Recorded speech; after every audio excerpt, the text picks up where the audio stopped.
Hello there, good morning. It is yet another exciting moment to have you on the screens of GH Police Television.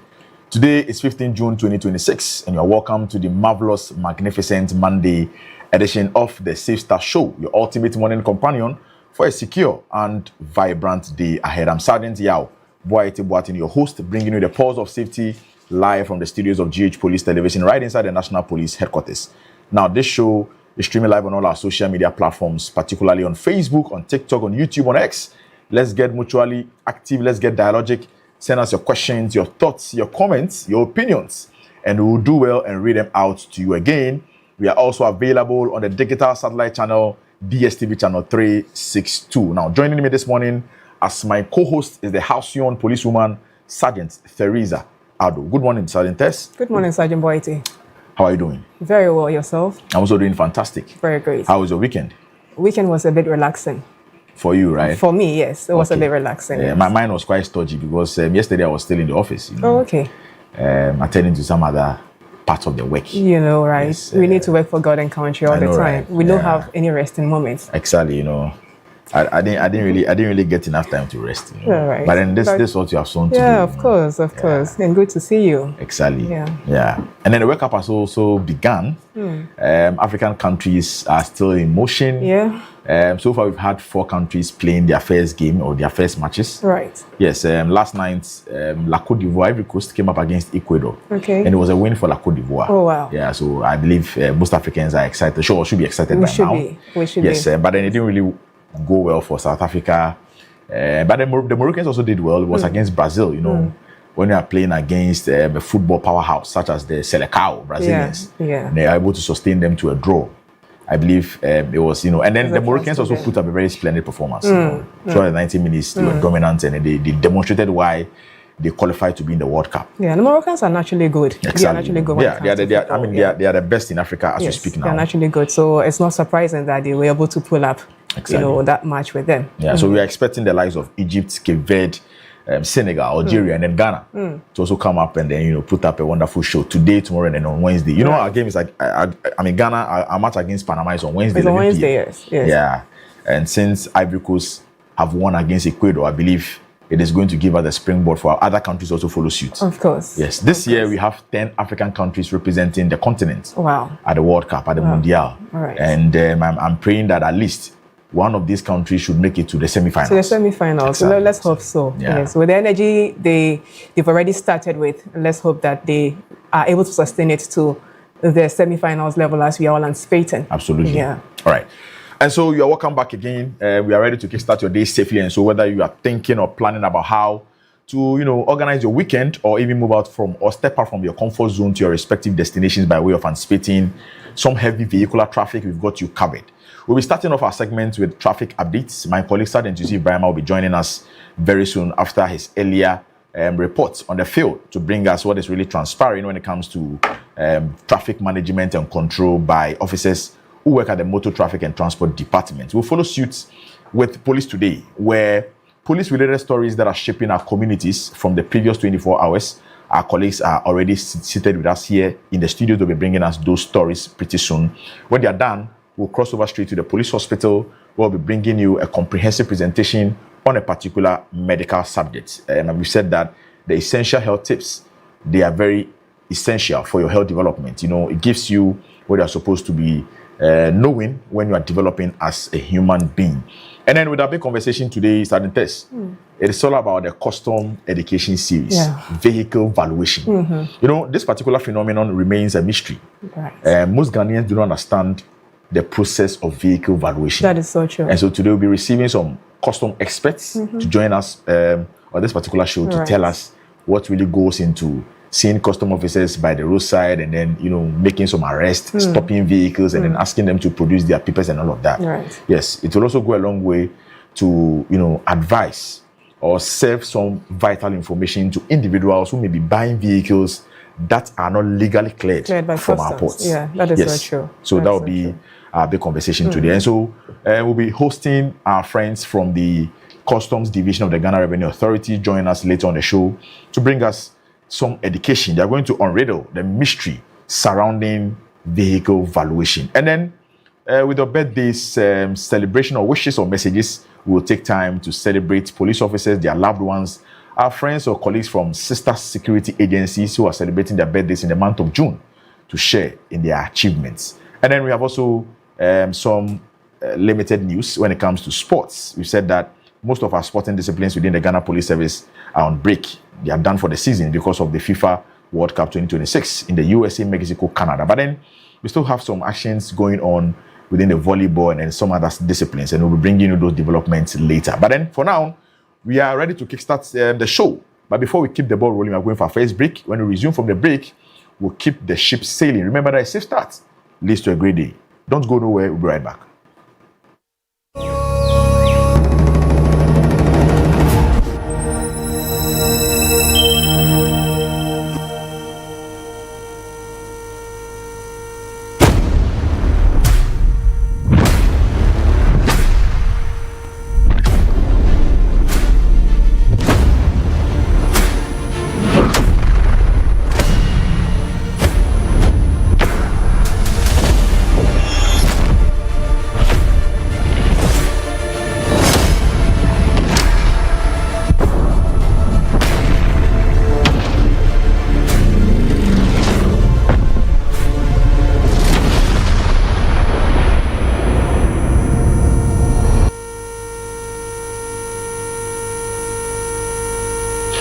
Welcome back and thanks for staying with us. It is still the Sister Show on GH Police Television. This is where you stay informed, you stay ahead, you stay safe. And so we are diving in right with our traffic updates.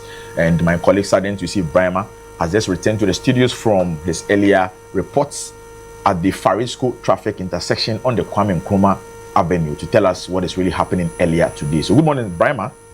Good morning, man. I hope you are fine. Fine, thank you. How are you? I'm also doing fantastic, You're welcome back. Thank you. Yeah. Friday, free food. Yes. Free food ambassador was he able to attend? He was not able to attend. Oh, sorry about that. But then he has some reps on ground. Oh, I know, right? I perform his duty for him. I know, right? Yeah, but then the event was so fantastic. Oh, yes. In fact, we had fun. It's unfortunate I couldn't because I was occupied with how it happens back. But then the turn-up of events was so encouraging and so. Oh, yes. But when I passed by, the setup was just, mind-blowing. Right. It was well planned. When you have the Greater Accra Regional PRO, yes, of Police, Madam Julian Obin, this was the helm of affairs. It was great. You shouldn't expect anything, but then, of course. Yes. Yeah. Your World Cup is also on sale. Exactly. Yesterday, La Côte d'Ivoire won by 1 goal to 9. It was a good game. Yes. Unfortunately, I couldn't watch the entire game. Yeah. After first half, I said, man. Exactly. You had to sleep and wake up early. Myself, I was sleeping intermittently, but then luckily I was able to witness the game at the 89th minute. Oh, that was when the goal came. That was when the goal came. Wow. Amad Diallo. So it's better late than never. Never, Of course. Yeah. So La Côte d'Ivoire have made Africans proud. Oh yes, oh yes. I think so far they are the only African team that has won a match. Yeah. Wow. Let's see if you can do it on Wednesday against Panama. You trust you can do it? We are beating Panama hands down. Score. I am not going to give you a specific score line, but I'm sure you will beat Panama. Taking all 3 points exactly. Yes. All right, let's hope so. Exactly. All right, so good morning and then welcome to today's traffic updates on your Safe Start show with me, Sergeant Yusuf Brahma. But before we go into the traffic updates, a very happy birthday to you, General Sergeant Emmanuel Buodu of the Kolebu District MTTD or the room. You're also the monitoring officer of the district. So happy birthday to you. May your days be long and then blessed. This is coming from myself, Sergeant Felix Kwakudia, and then the National Speed Enforcement Team. We wish you very well this day as you enjoy your birthday. General Sergeant Emmanuel Buodu of the Kolebu District MTTD.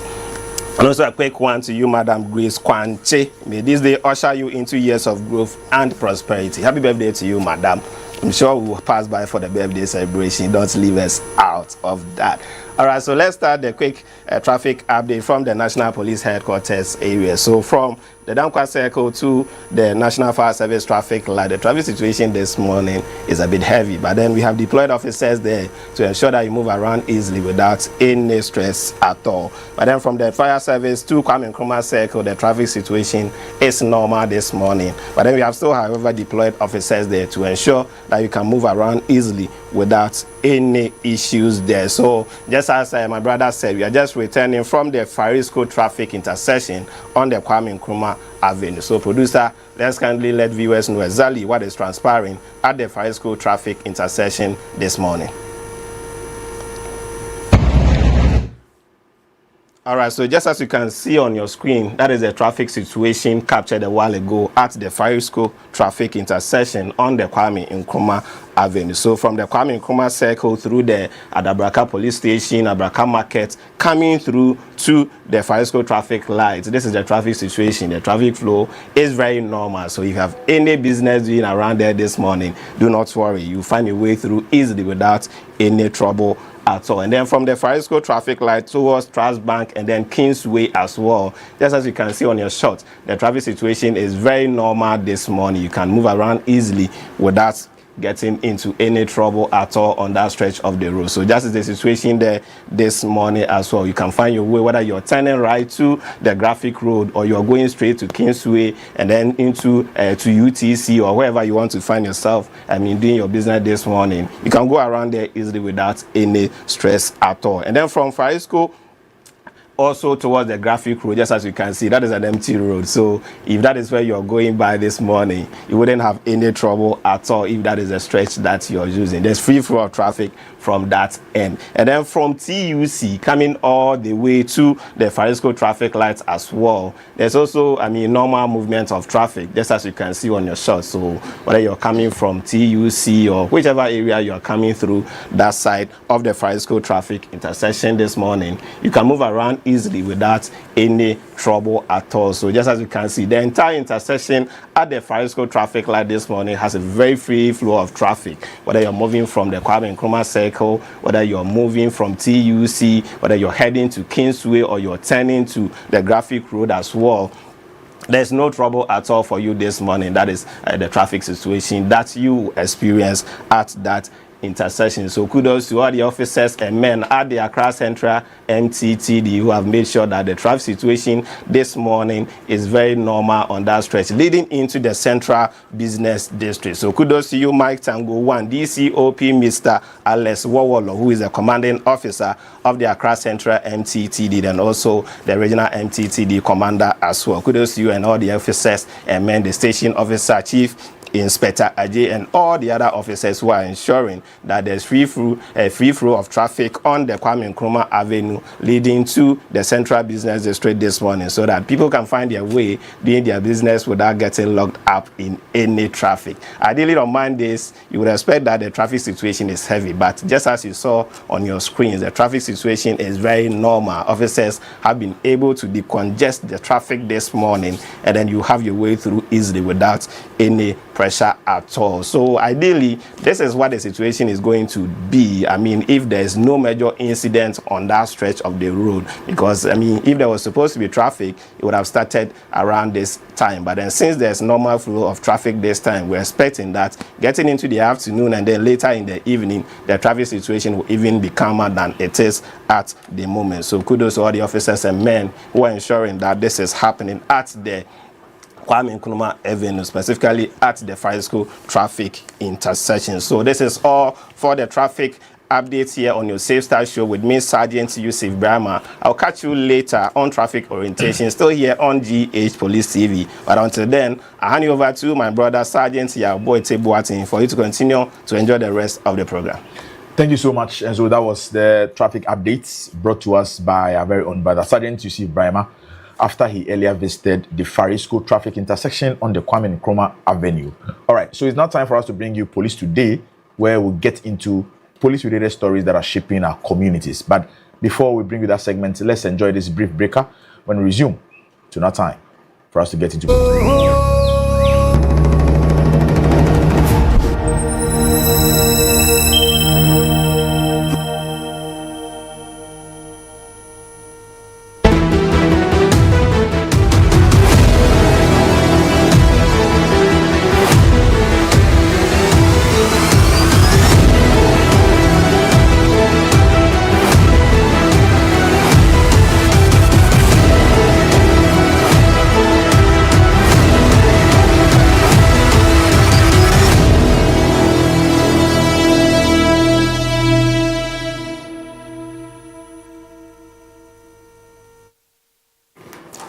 Welcome back from that quick break. If you just joined in, you are watching Safe Start. We're streaming live from our studios here at the police headquarters. We are on DSTV channel 362. We're also active on all our social media handles. Get interactive with us. Send your messages through. We will do well to share them with the rest of the world. Our WhatsApp line is also active on 0246 226064. On Police Today, we bring you up to speed on happenings over the last 48 hours regarding security. An officer is already seated in the studio to bring us details of that story. Good morning, Sergeant Kwesi Terrier. Good morning. Good morning, Constable Mabel Brown. Good morning, Sergeant. How are you all doing? We are great. Fine. Great. Welcome on board, Constable Brown. Thank you. Good to have you here. Thank you. It's always exciting, knowing very well that we are bringing Ghanaians the real facts of the story. So please, share with us what you have for the week. Okay, so in today's news, the IGP deploys special investigative team to Central Region. The Inspector General of Police, Christian Teteyohonu, has deployed a special team of experienced investigators and intelligence officers to the Central Region to reinforce ongoing police operations and support active inquiries into the death of a student of the University of Cape Coast. The deployment forms part of the broader operational response by the Ghana Police Service to ensure thorough and coordinated investigative process in the region. The team is expected to work closely with regional command structures to strengthen fact-finding efforts and provide additional technical and intelligence support on the ground. The Ghana Police Service has assured the family of the deceased, the university community, and the general public of its commitment to a professional, transparent, and diligent investigation aimed at establishing the full circumstances surrounding the incident. Prosti sayene yewura Christian Teteyohonu asma abonofosam ho ehwehwemu ene wonne a ewonim de soronko a wode ye esumase hwehwemu akọ emfimfim mantemu se wonkọboa enuanuma prosifo a eye hwehwemu afa odisiani bi a wawu ya ewo Cape Coast yapon no emu sa nhyehyeye ye kan Ghana prosifo adwumakuo no emodemmo a prosifo eye ede atre wonkwaban mu ede ahwe nkitahudie ade ama nkitahudie mapa bekoso eye aba prosifo a woboa sa ehwehwemu no na ama watumi aye adwuma pepepe ne ahohare eso ohwe kwan se ekuo no ene mfimfim mantemu prosim panyimfo ebebom aye adwuma ahwehwe ensem no mu yie ama no kre adadi Ghana prosi adwumakuo no ama abusuafo a wonde hye atoi mfimfim mantemu suapon no ene empotam hofo ene omanfo nyina arehwemu se obeye hwehwemu awo okwan a eyetorodo ama bibia adadi pefe sania ebema wahunu tebia ene ensamo ekoso ema asemi esi nyina ya mabusuafo ene omanfo nyina yako. Meanwhile, on the international front, Ghana Police Unit arrives in Somalia to support the African Union Support and Stabilization Mission in Somalia. A new contingent of Ghana's formed police unit arrived in Somalia on Saturday to serve under the African Union Support and Stabilization Mission in Somalia. The Ghana formed Police Unit 5, known as GFPU 5, will deploy to Mogadishu, Baidoa, and Bethleham to support the Somali police force through joint operations, specialized training, and mentorship. The unit replaces GFPU 4, whose personnel completed their duty tour after working with the Somali police force to implement the African Union Support and Stabilization Mission in Somalia's mandate. The African Union Support and Stabilization Mission in Somalia's police coordinator, ACP Dr. Samuel Eseidu Okanta, urged the incoming officers to uphold high standards of professionalism, discipline, and conduct during their deployment. He said the Ghanaian unit would play an important role in strengthening the capacity of the Somali police force and supporting Somalia's peace, security, and stabilization process. The deployment is part of African Union Support and Stabilization Unit's mission in Somalia's broader effort to assist Somali security institutions as the country continues working to assume full responsibility for national security. Ghana Prosi adwumakuo no enkrabata wo frɛ no Ghana Formed Police Unit ekua etoso enum of utwanity as GFPU 5 akodu Somalia memene da no se okobua abibiman enkabomokuo no enkrabata ehwe okomu amanwe entoto ya ede asumdwe ene perepreye eba ewo Somalia adwuma no eho Ghana Prosi for no koye adwuma ewo Mogadishu Beidwa ene Belatwene emiaye a wone Somalia Prosi for ena ebom aye adwuma na wa mantete ene nimdia ebeboa won waba ebesi Ghana FPU ekua etoso enan no anamu a wona sumdwe adwuma ewo Somalia no abawieye ebre a wone Somalia Prosi for ebom ye adwuma esom abibiman enkabomukuo no openya oda Ghana fo a esom sa abibiman enkabomukuo no enhyehyeye so ACP Dr. Samuel Asiodo Kanta ehya Prosi for foforo a obai anasa wokọ no enkran se wonmomoden enne subanpa adi na afi wonfa ensiye ene adwumofan eni wondwuma okan se Ghana Prosi adwumakuo no ebeboa kese ama Somalia Prosi fo adwumakuo no anya ahoden ene nimde pi na ebeboa ama sumdwe bambo ene ahoto atim ewo Somalia emano emu. Right. I think this is the last story is also a good news to Ghana. Yes. Because we're not only doing policing in our local spectrum, we're having the international cooperation as well. So I think it is a plus to us, as we've already noted. I mean, GFPU 4 are coming down for GFPU 5 to go support them. So I think Ghana is doing well on the global front. Let's keep pushing up and then, keep spearheading professionalism in every endeavor we find ourselves. But on the situation, the student issue, very disheartening. Yes, Arentes, that is a devastating development last Friday where the body of the late Miss Innocentia Achufui Avino, a student at the University of Cape Coast, level 200, from a report that we are gathering, I don't know whether it is confirmed yet, but then we were told that she was in a hostel when she received a call around 7 p.m.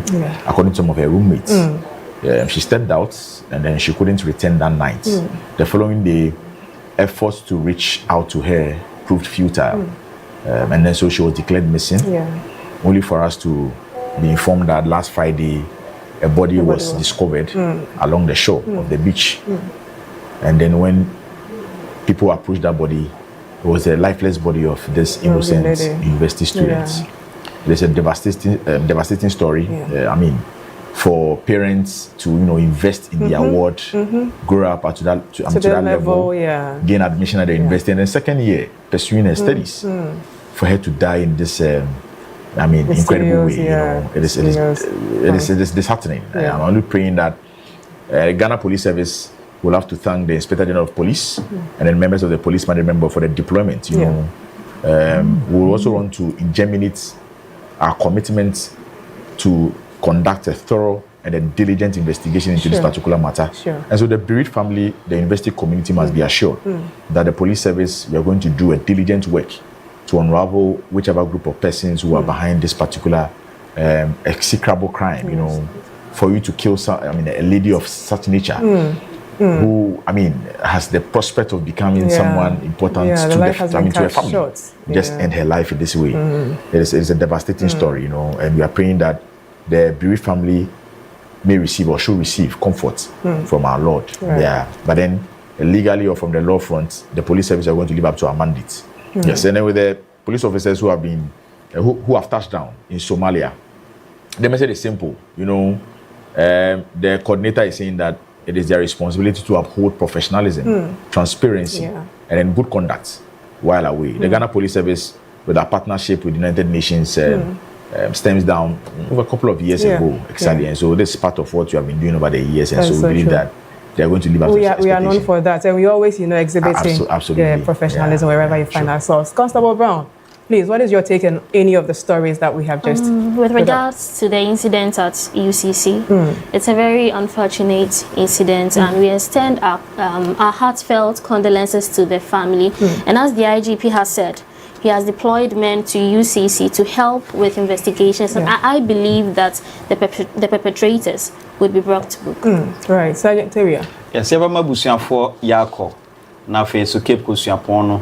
Onso ya mo ya kwakese pa ne omamu ni nyina eye arehosem kese na atoye nyina na ye besre e de afutusem ya ma ye ho se bribia no o pia bonten akoba bia jawachi bro ne beka se leave traces Very necessary. eye na o kire ba bia o ko ni nipa kora o ko hia no ana ne o ko ya It would have been easy. ke bia enuanom be betimi aboa yen amanya enyina so de aye hwehwemu se onya akọ na apie ya yen hyedanti ni okọ ye ne one ne koye nti afi ana process ahene asoma nkrofo ekoka ho ama ye hwehwemu ahunu de ekoso a titrenti ye bese ye nuanom especially ma no se upia bontin ana ukodi djuma bia aye agya wonchi ma obi hunu ba bia wokọ se nti a wokọ na ye hunu bibi se ba ye tumi ye hunu ba bia de befa na ye nuanom so ya ekoye adwuma kosom abibiman kabo mukuo no ye ma obakọ aba yesrese suyan hu na omkonya wo ho na omdi onjuma yanti asembo ni wi na omabai no omonto asesa meka ye ho na yenye emfanso momai no that's it. Right, I think colleagues have really dealt so much on the stories. The little we would also want to use this platform to tell viewers or advise viewers out there is that when you are stepping out, please don't go alone. Make sure you go with somebody, with a colleague, friends, so that incidents of such nature, you would be, protected. And also, we want to ensure the public out there that anyone with a credible information leading to this should definitely provide them to the police, and it will be of great help to us. Right, so Stick and Stay will be back after this short breather.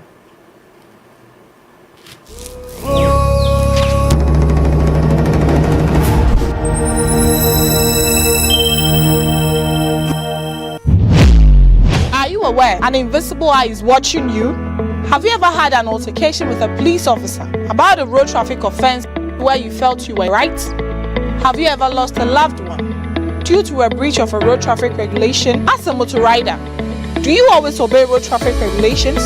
Do you know that driving on the shoulders of the road is an offense? How has your general experience with the police officers on our roads been like?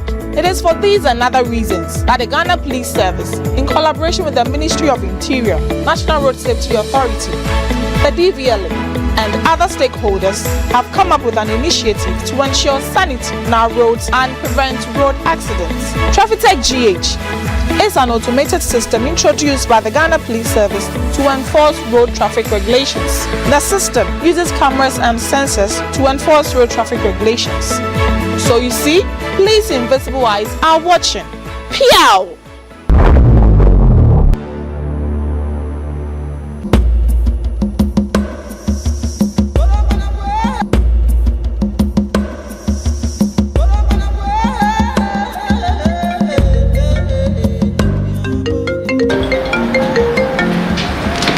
Hello. Hello, Nana. Hey, only I'm a tongue catch.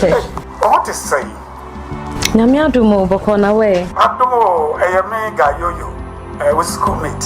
What's one catch? Hey, it's a said, it's a Makuki or Canada. Wow. I couldn't be up, and no pointing I'm sure number every company no air pay at my 4 or Canada. Now, she said, a woman is say, company no bits ya, it will have. Now, page man switch you have scanning 80,000 and no sana at Mama, Madame will be able to get Canada. The name Chamaboga.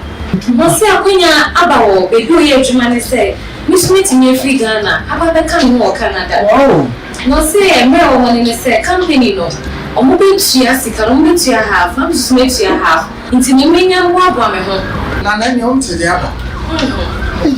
Say, in Papanuphobia or Maba. Or Baba Catcher will say, or Canada, and then say, or France, Impo, Abuchin Kuna can be.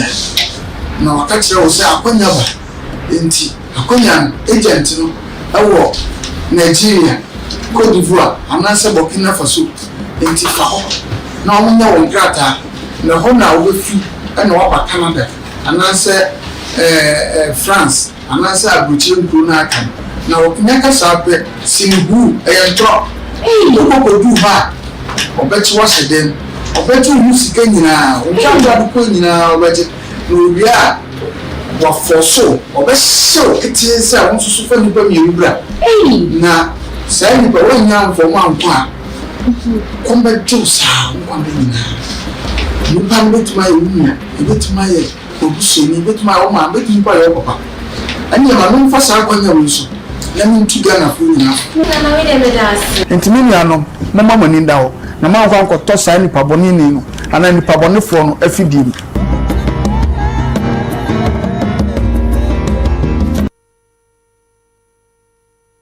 Hello, our cherished viewers. I'm DSP William Ayarika.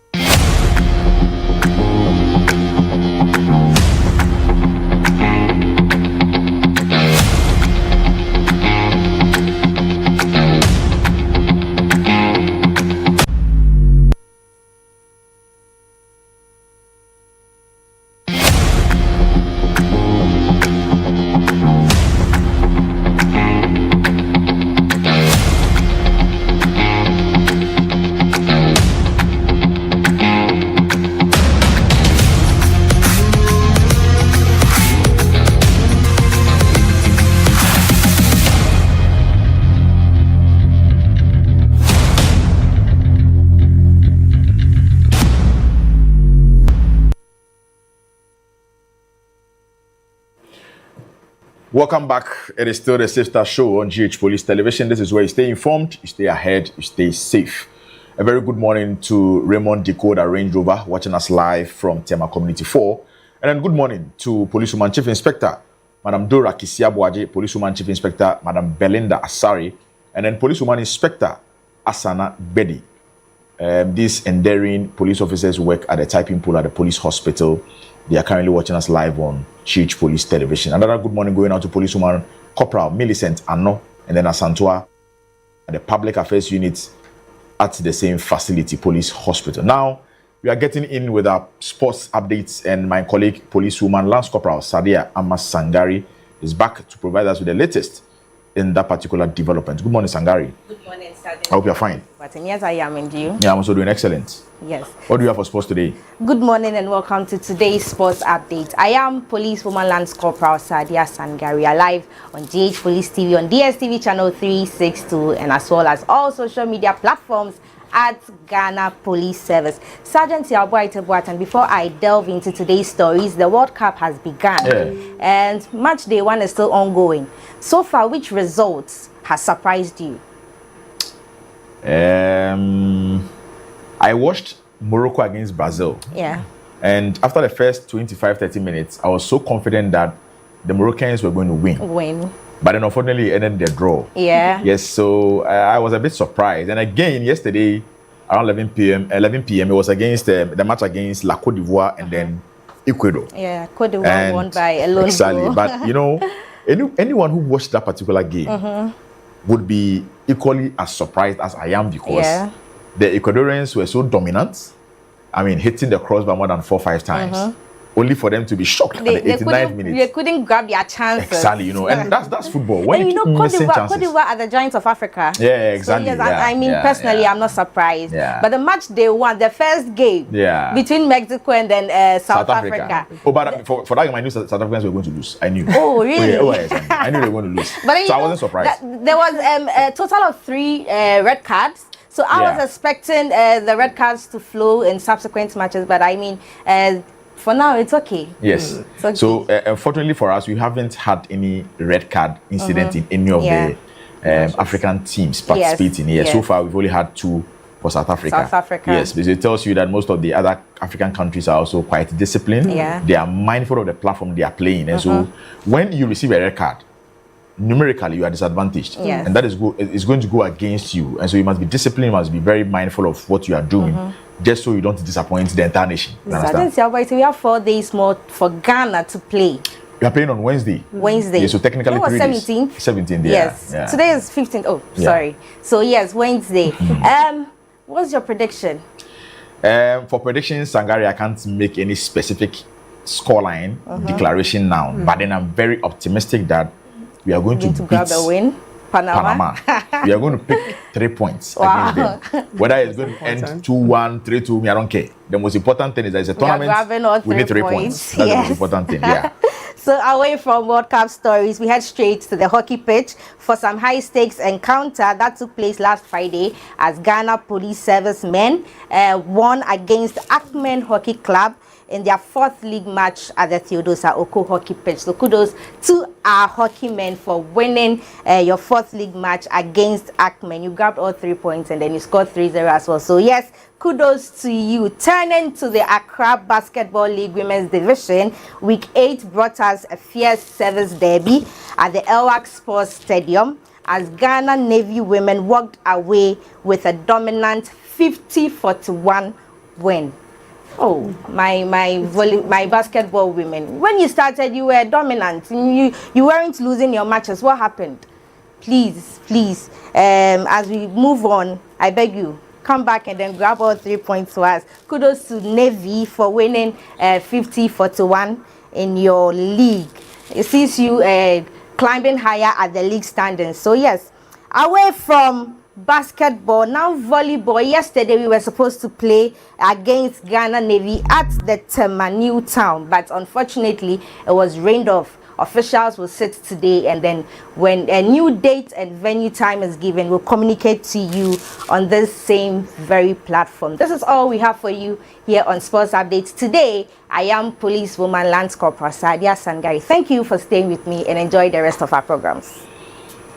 Right, so that is it with our sports updates, kindly brought to us by our colleague, Policewoman Lance Corporal Sadia Amma Sangari. We made mention that the World Cup fever is still on. Today, Egypt, the Pharaohs of Egypt, will be in action today against Belgium. And so we are praying that they follow the steps of La Côte d'Ivoire, the Elephants of La Côte d'Ivoire, by winning emphatically, just to, give us some hope of getting far in this particular tournament. All right, so next segment coming up will be your essential health tips, where we'll be switching over to the police hospital to bring you some vital areas or points you need to be mindful of as part of your human development. But then before that, let's enjoy this brief breaker. When we resume, we'll give you the name of our medical officer and then the topic under discussion this morning. Stay on, we'll be right back.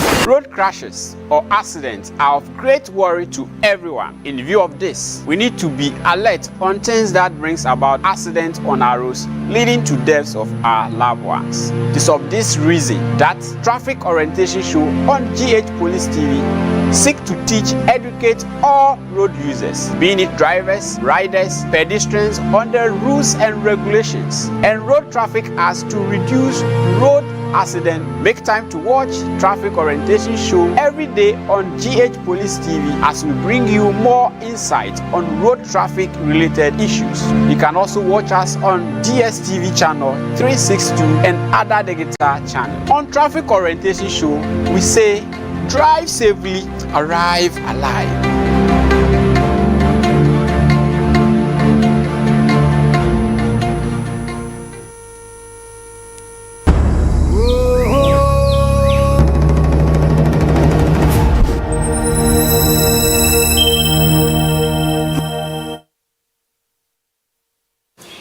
Right, so it is time for your essential health tips, and we are moving straight to the police hospital where Deputy Superintendent of Police, Madam Amasaki, who is a critical care nurse at the intensive care unit at the police hospital, is ready to give us a presentation on end of life care. Let's enjoy this. We'll be right back.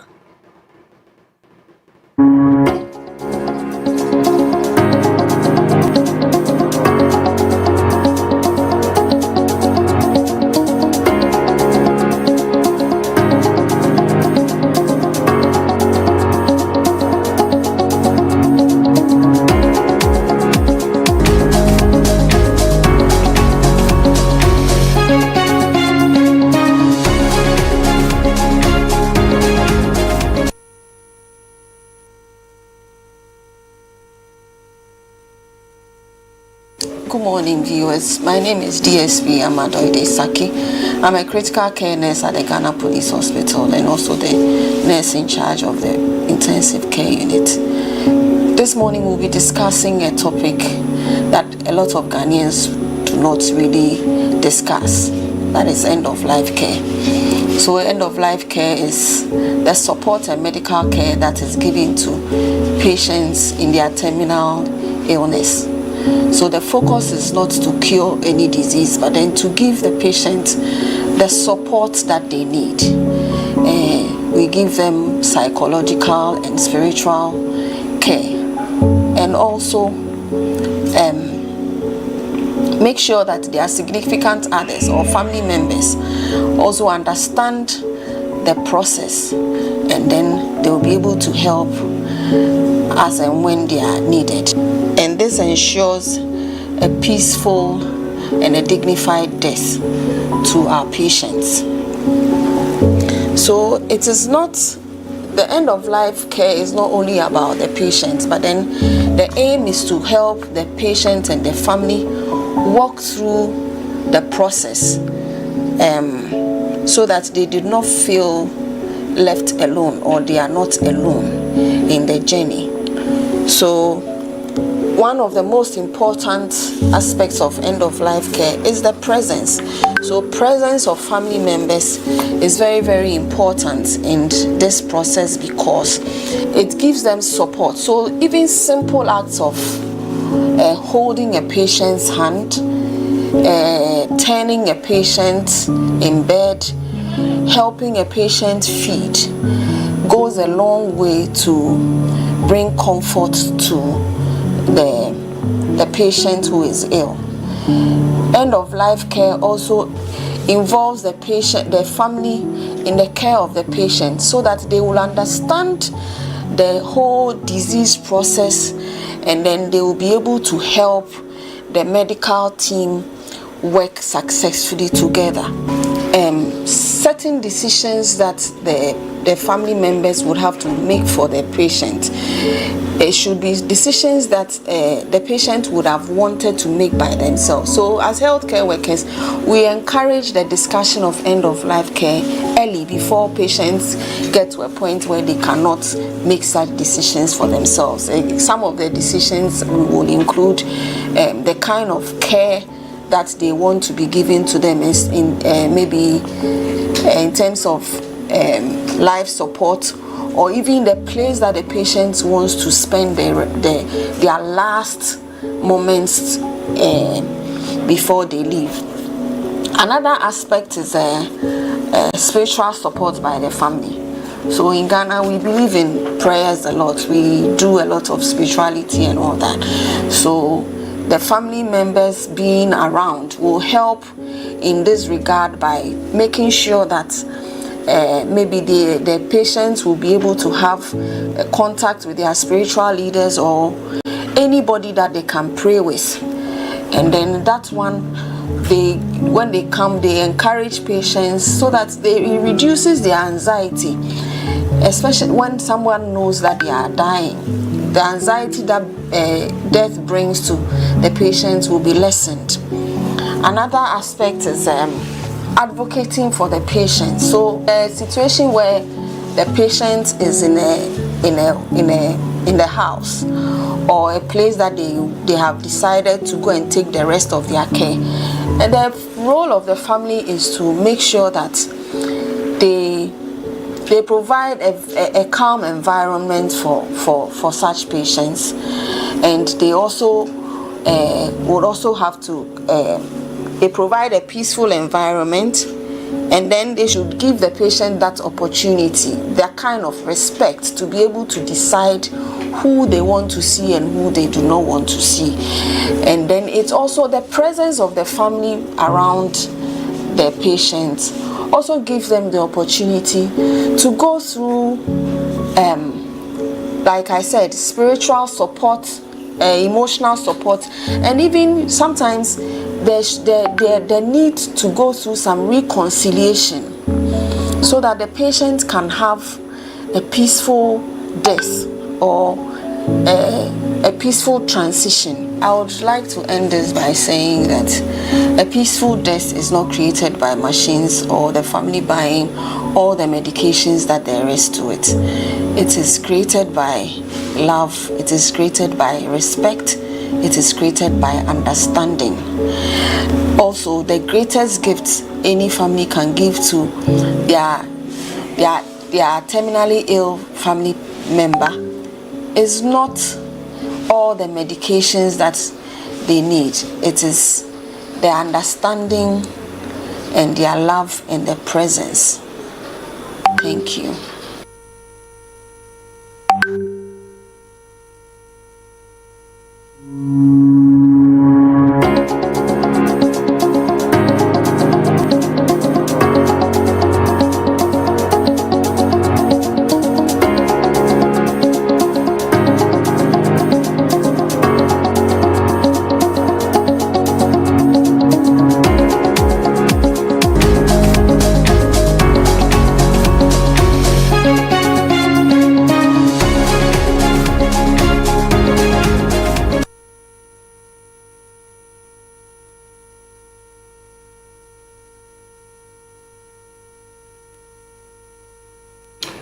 Right, welcome back from that essential health tips segment, and we just received DSP Madam Amasaki, who is a critical care nurse at the ICU at the police hospital, basically telling us about end of life care.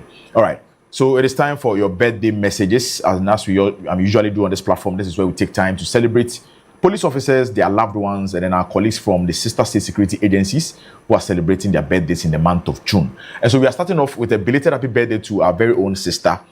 She used to work at the public affairs unit at the police hospital. She's now a cadet officer. So it is a belated happy birthday going out to cadet officer Madam Faustina Efia Nunekbeku, public affairs unit of the police hospital, now at the police academy. Yes, as cadet officer. And so this wish is coming from Policewoman Chief Inspector Madam Dora Kisia Boaje, Policewoman Chief Inspector Belinda Asari, and then Policewoman Inspector Asana Bedi, Policewoman Corporal Millicent Ano, and then Asantua from the police hospital. And their message is that may God's abundant blessings and guidance be upon you. And so by extension, from us here at the Public Affairs Directorate, we're also wishing you a belated happy birthday to Cadet Officer Madam Faustina Efia Nunekweku.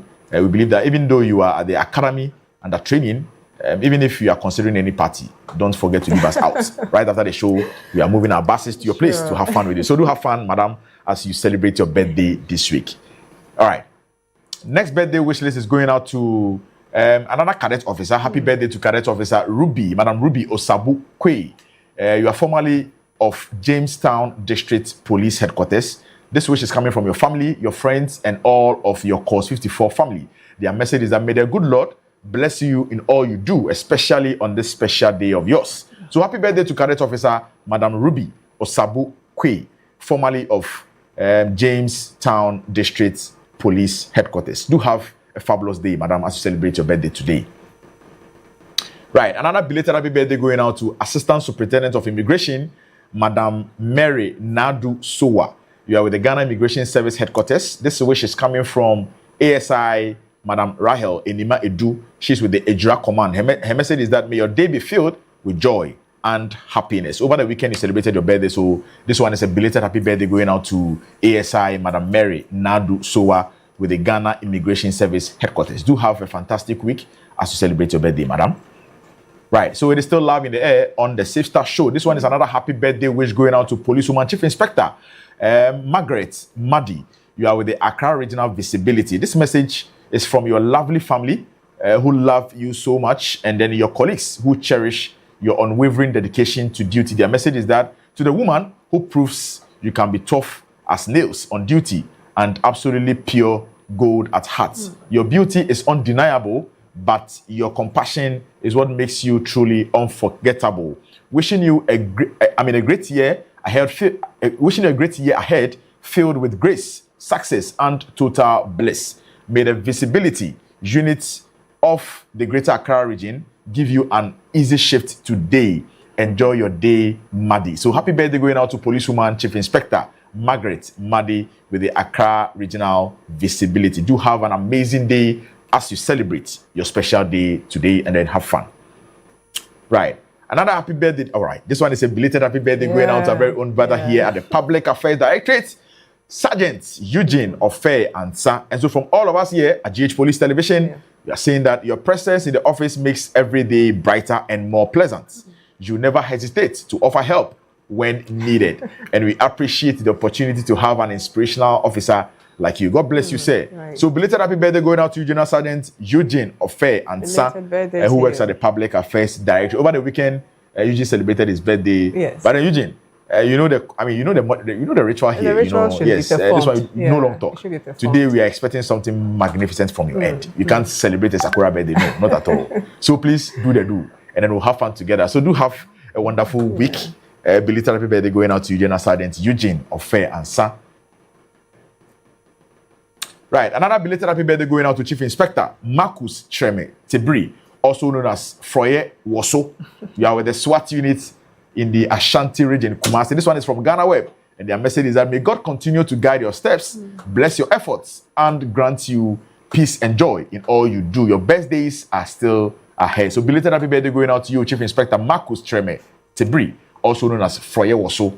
You are with the SWAT unit in the Ashanti region. This wish is coming from Ghana Web. Do have a fantastic day. And then another belated happy birthday going out to Inspector Victor Yekpele. He's with the Accra Regional Public Relations Office. This wish is coming from your family, friends, and colleagues. We wish you the very best in your endeavors as you turn a year older today. God bless you and have a good one. So belated happy birthday going out to Inspector Victor Yekpele, Accra Regional PR Office. Do have an amazing week, bro. Right, so in the birthday mood, we're still celebrating officers who are marking milestones in their lives. So there's a happy birthday going to Cadet Officer Reverend Mahama Donke Rutherford. You are the chaplain with Bono East Region, and this is from your family, course 54 cadet officers, and the entire police church in the Bono East Region. Your message to you is greater grace to do exploits, Osofo. So happy birthday to you, Osofo. It is your day. Do have fun, chill out, and stay safe. This is from your family, friends, and all your cadet officers, course 54 cadet officers. Stay safe, Osofo. Still celebrating birthdays. This is a belated happy birthday going to Cadet Officer Yvonne Safo Pepra. And that's coming from your family, PW Inspector Mariama Ali Wuri, your friends, and the entire membership of course 54. Your message to you is an all-round joy celebration in this added year.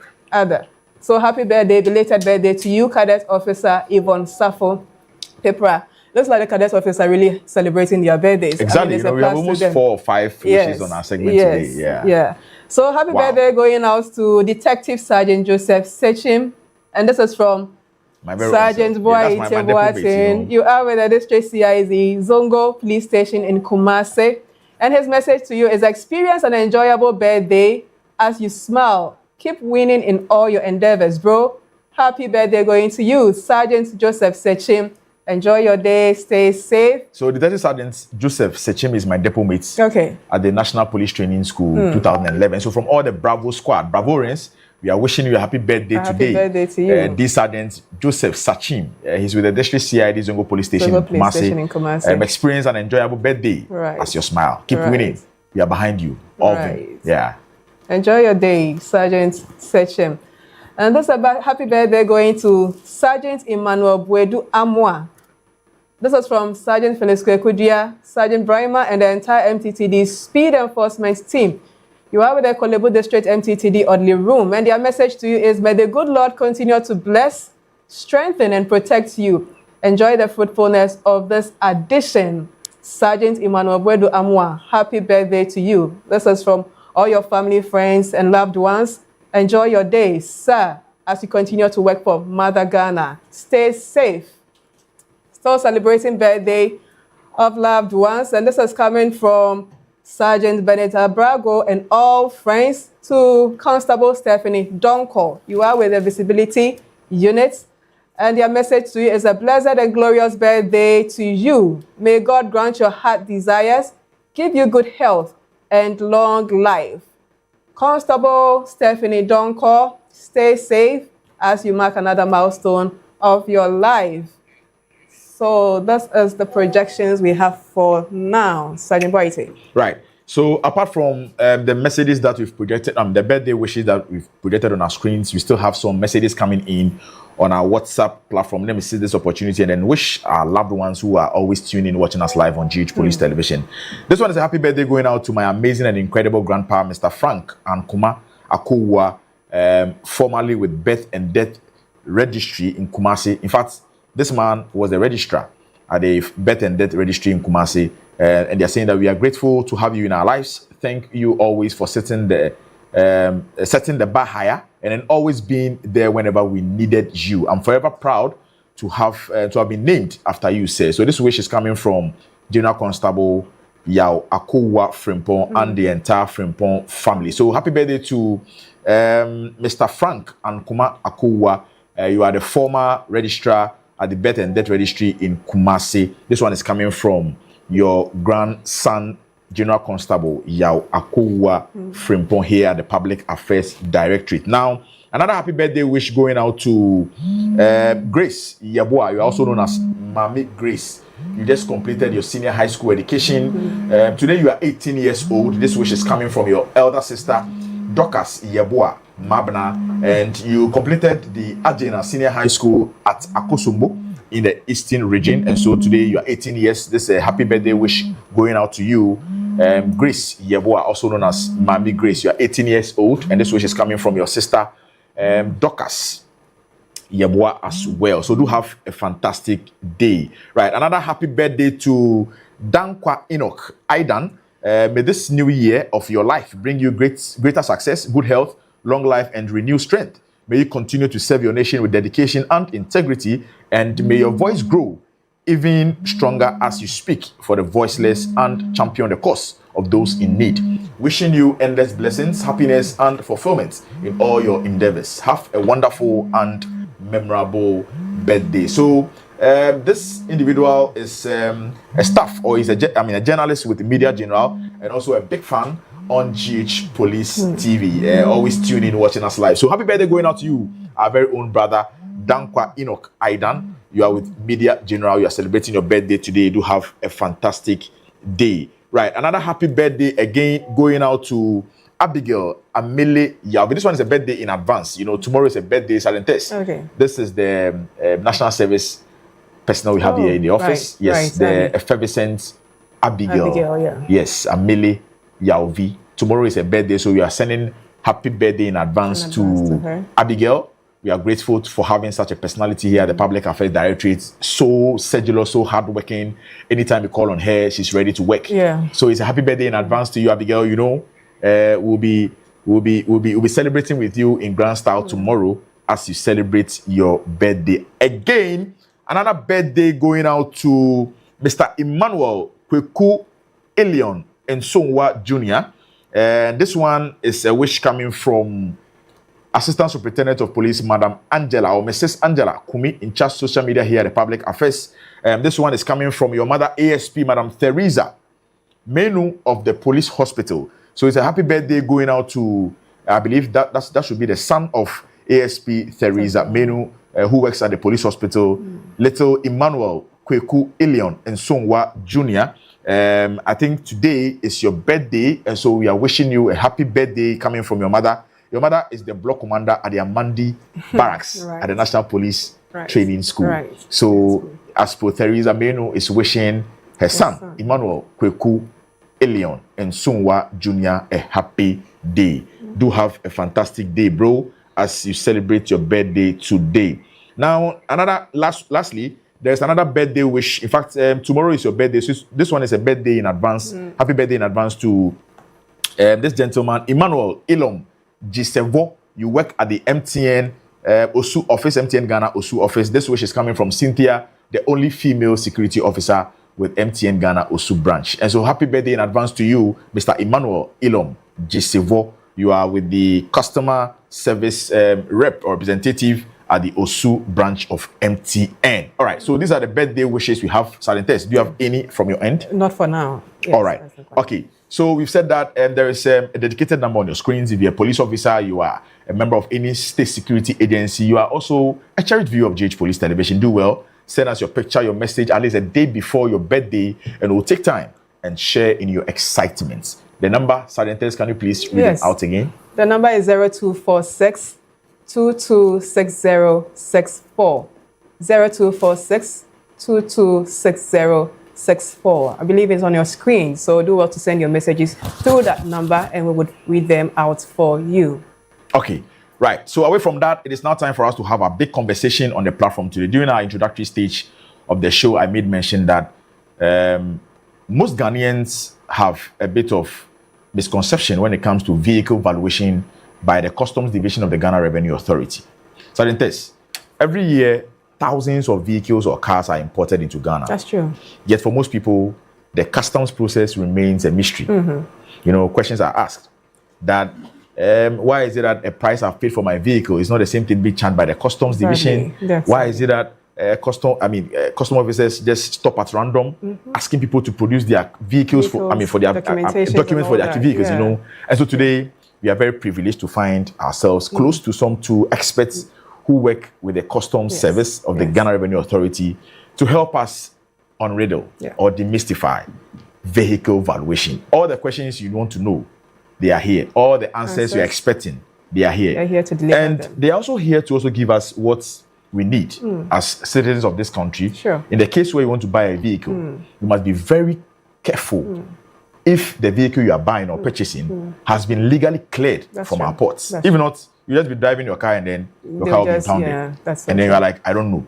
Where I don't know will not be important to anybody. I believe that is why they are here. So that, Absolutely. yes, there's a lot of education that needs to be given out to Ghanaians out there. Yeah. So their presence here is going to bring a lot of, solutions to some of these problems we do encounter on our roads. Absolutely. Yeah. So I'll entreat you, all our viewers who are watching us live, either on GH Police Television or on all our social media platforms, to just pay attention to the discussion. It is going to help us learn on this platform. So I have with me, or we have with us on the studios, in this particular studio, Mr. Michel Edu Menu is a senior revenue officer with the Customs Technical Service Bureau Vehicle Valuation Unit, and then Mr.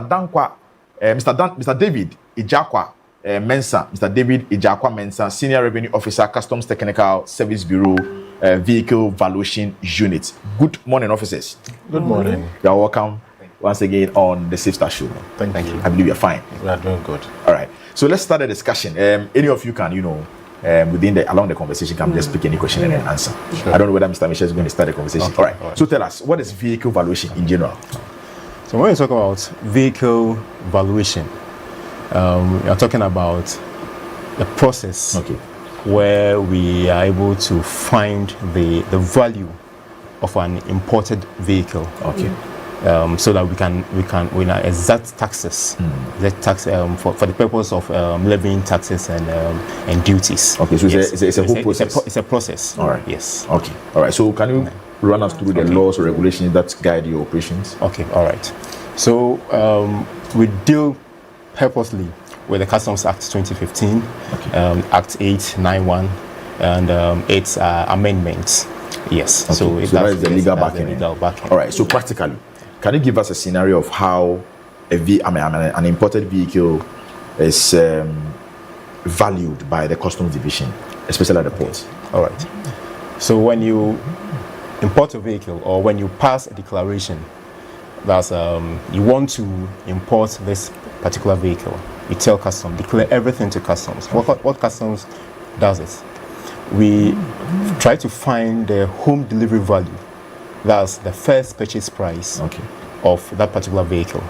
That's the price at which the car was first sold when it was manufactured. Okay. So we determine that. Then we look at the age of the vehicle or the year of manufacture. Okay. Yeah, because I know there is something like about overage. Yes. There are some years that if you are purchasing a vehicle, you might be mindful of. If you buy a vehicle that is more than, I think, 10 years or so. Yeah, more than 10 years. Yes. It So attracts certain penalties. Yeah. So we look at the age of the vehicle. Okay. Our law, the section 60 of the Customs Act 891, gives us details on how to treat used vehicles. Okay. So if it's between 0, new, and it's not more than 6 months, we do not depreciate. Okay. But if it's more than 6 months to 1.5 years, but not more than exceeding 1.5 years, we depreciate by 85%. Okay. So it goes of more than 1.5 years, but not exceeding 2.5 years. That's 70%. Then more than 2.5 years, but not exceeding 5 years, 60%, and beyond 5 years, 50%. Okay. So we find the age, the home delivery value of that particular vehicle, then we depreciate according to the age of the vehicle. All right. Then we identify we calculate the insurance. Okay. And we have the freights that we use, like the commissioner's orders. Through the commissioner's order, we have a freight we use for every category of vehicle. So if you are bringing a station wagon, we have a freight for that. We are bringing a saloon car not exceeding 1.0 cc engine capacity. We have a freight for that. So there are categories. Okay. Yes. So then we come to the arrival of the cost, insurance, and freight. That's the CIF. That becomes the customs value and the basis of which we calculate the duties and taxes. Wow, so it entails a lot. It's about full. To add to what my senior colleague said, there are three main avenues through which vehicles are imported into the country. Okay. They come, one, by the seaports. We can have vehicles coming by the airports, and we have vehicles coming overland. Okay. That is, they drive through from our neighboring countries into Ghana. Okay. So, in computing the insurance in this instead, for vehicles coming overland and vehicles coming via the ports, we compute a 0.875% of the CIF, which is the customs value. But for vehicles coming by air, we compute 1% of the cost, insurance, and freight, which is the customs value. And then based on that, we compute the levies and duties, or should I say the taxes that are to be levied on the vehicle. Why that differentials? The differentials is in relation to the cost computation for air freight, because those vehicles will come by an aircraft, and transportation via air is costlier than transportation either by land or on sea. Yeah, precisely. So based on these arrangements, customs over time has agreed on the 1% for computation of freight for vehicles coming via air, and then the 0.875 for vehicles coming overland or by the seaport. Yeah, but certain tests, if you want to import a vehicle into Ghana by air, you ask yourself how many people have the financial clout to do that. Predominantly, it's what we see at the ports. And so once you have decided to fly in a vehicle, that means you must be affluent. You should have deep pockets. And so when they're calculating 1% of the CIF, you should be fine because you have money. So also, walking you through the procedure at the vehicle seats of the Customs Technical Services Bureau, once you import your vehicle, we don't interact with the general public in that manner. So there is always an intermediary who is the clearing house agent. Or what we normally call the agents. You have to go to them. They interact. They have the platform to interact with customs. Because we approve on them and certify them. So we know, and they have bonds to that effect, to the extent that in case they run away with your funds and all that, you can fall on that. So you get an agent who pass what we call a bill of entry, computing all features, your address, the make of the car, the model, the chassis number, and everything to customs. When it gets to our end, we'll go through the rigorous process first with classification. With the classification officer, we'll look at the details that you've provided by matching them with the documents who are attached. So in the case of used vehicles, all they will need is the bill of lading or the airway bill. So bill of lading for the sea ports, and then airway bill for the air. Then they also look at the title. There are instances where we would require a title, so they will provide that. So the classification officer will go through all that and arrive at the import duty rates for you based on the particulars of the said vehicle. So when you come to customs or vehicle valuation, we have 4 bands for vehicles. We have 4 bands. We have the 0 rated vehicles. So the classification officer will go through to ascertain if your vehicle you've imported is a zero rated vehicle. Okay. We have the 5% rate of duty vehicles, we have the 10%, and then we have the 20%. All these rigorous exercise will be done by the classification officer. When he is done, it moves to a stage where we come to the evaluation officer who would ascertain the value to be placed on the vehicle. And I'll treat my our audience and our viewers to know that no two vehicles are the same.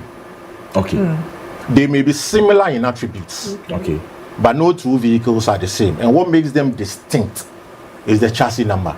Okay. Or the frame number. Right. Or the Americans will say the VIN. The VIN. Yes. No two vehicles are the same. Please. Okay. So, Mr. Jakwa, I want us to be, as practical as Yeah, very possible. practical. So, for example, we have two vehicles with the manufacturer's name, Toyota Vitz, 2007. They are two. Sure. But you're telling me they're not the same. I'm seeing the same vehicle, Toyota Vitz 2. Yes. Okay.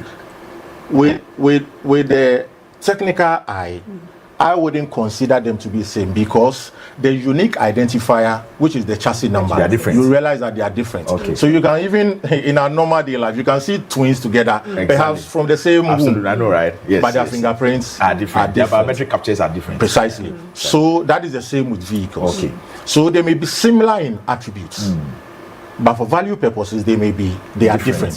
Okay. So, as I was talking concerning the valuation aspect, when the valuation officer also ascertains the value, he will process and everything, ensure that all duties and taxes that are due the state are captured correctly. Okay. Once that is done, it moves to a superior officer who has the menu of both the classification and then the valuation officer to assess everything. So it serves like as a quality control to ensure that whatever declaration that comes out is actually what the declarant is supposed to pay. So with the GRA, we believe in fairness and integrity. So we have to be fair to our trading public to ensure that they don't overpay, neither will they also underpay. Okay. So once that is done, the agent at the back end will be able to accept, if he is okay with it, with the computation or the duty, he would accept it. But if he has issues with any aspect of it, then there is a room provided within our operations called the appeal system, where a different set of officers, independent of those who worked on it, would assess it as and when basis. So once he or she assesses it and finds out that what the declarant is actually saying through the agent is right, the corrections are made. But if there are instances where it is not right, no, he will just go by what you have been provided with. So that's the little work with. All right. So typically, looking at this entire process, how long does it take for a classification officer to come in, where evaluation officer also comes in to give you the exact amount of money you're supposed to pay to the state? All things being equal, if your document and everything is fine. Precisely. We set a target that within a 24-hour period, a declaration should be done. And I can confidently tell you that declarations can come in, and as early as 5 minutes, 10 minutes, they exit. Wow. Yes. They exit because we have the manpower to do the assessment in a speedy manner while ensuring that all duties and taxes due the state is collected. Right. You did mention earlier that there are some vehicles that attract 0%. Precisely. And then 5%. Are we likely to know the type of vehicles that falls within this classification? Okay. So, Or it comes. in arriving at the import duty rate of either 0%, 5%, 10%, or 20%, there are several factors that come into play. So let me start with the 20%. So you find vehicles that operate via electric. So in this instance, electric vehicles. They will automatically attract 20%. You find hybrid vehicles. They also attract 20%. You find vehicles which has an engine capacity for petrol vehicles, engine capacity above 3.0 or 3,000 cc. They would attract 20% import duty rate. And for diesel vehicles, the moment the engine capacity is above 2,500, they would also attract a 20% import duty rate. Okay. Then, in the instance of my colleague, will continue with the remaining. Okay. So there are various categories as outlined in the HS harmonized system, the harmonized commodity description and coding system. That's what we normally call the HS code, or simply HS. Yeah. So it depends on the capacity of the vehicle, as my colleague said. Also depends on the type of vehicle that the person is bringing. For buses, they attract 5%. Buses? Yes, buses. Coaches. Buses, coaches. Once you are transporting persons, they attract 5%. But then their engine capacity may be more than 2.5 or 3.0. It's still 5%. Wow. Whether they are electric, whether they are ICE, they are all attracting 5%. So long as they are in the bus category. Exactly.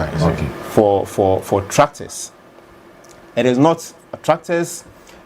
Some attract 5, some attract 0. It's not a blanket. Okay. Yes. So that when you are bringing in another great tractor, you are paying 0%. Yeah.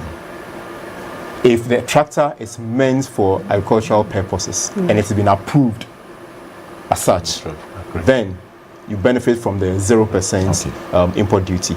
Otherwise, it is 5%. All right. Okay. Then you come to the vehicles, the saloon cars, the station wagons. That's what my colleague said. Depending on the special, the engine capacity and the probably the seating, the special capacity and the fuel type as well. So if it's diesel for saloon cars, if it's diesel and it's above petrol, it's above 3.0. It attracts 20%. If it's between more than 1.0 to 3.0, they attract 10%. Below 1.0, they attract 5%. For diesel cars, from 0 to 1.5, they attract 5%. From 1.5, about 1.5 to 2.5, they attract 10%. But above 2.5, then they attract 20%. Then it means that if you bring in a vehicle that has high engine capacity, you are likely to pay a higher percentage. You pay. Is there a reason for that? Because of the emission. Okay. The emissions come to place. Okay. And you see, they are all policy issues. Okay. The government wants to cut down on these emissions. I know, right? Yes, so they all come to especially when we find ourselves in the area of fighting climate change and all of that. Right. Yeah. Then I just want them to probably throw more light. If this is the percentage rate that they are really explaining to us, why is it that there's a growing concern out there that the customs duty is usually on the high side as compared to the purchasing price of the vehicle? Okay. Because per the rate percentage they've given, then you don't expect the duty to go that up beyond the purchasing price of the vehicle itself. There's a notion that the amount of money I use to purchase my vehicle should be the same amount I should use for the calculation of duties, but it is not so. Okay. As I stated earlier, we identify the home delivery value of the vehicle, the first purchase price.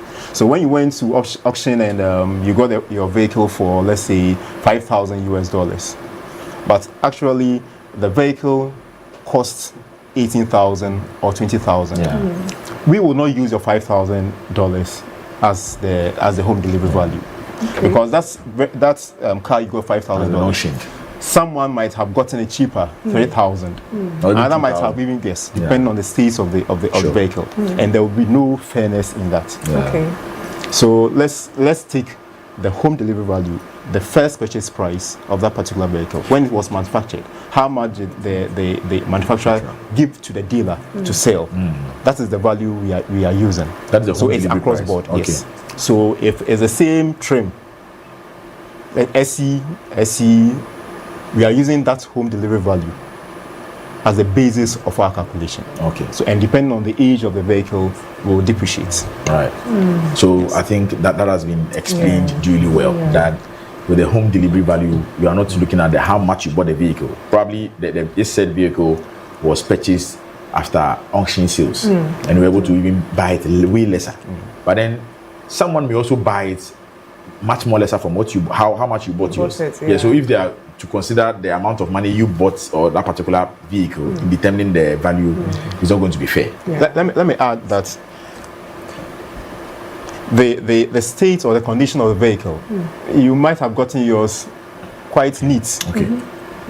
Another person might have got his or hers salvaged as an accident vehicle. That neat one or less damaged one, in terms of valuation, will not cost less or more than the salvage one.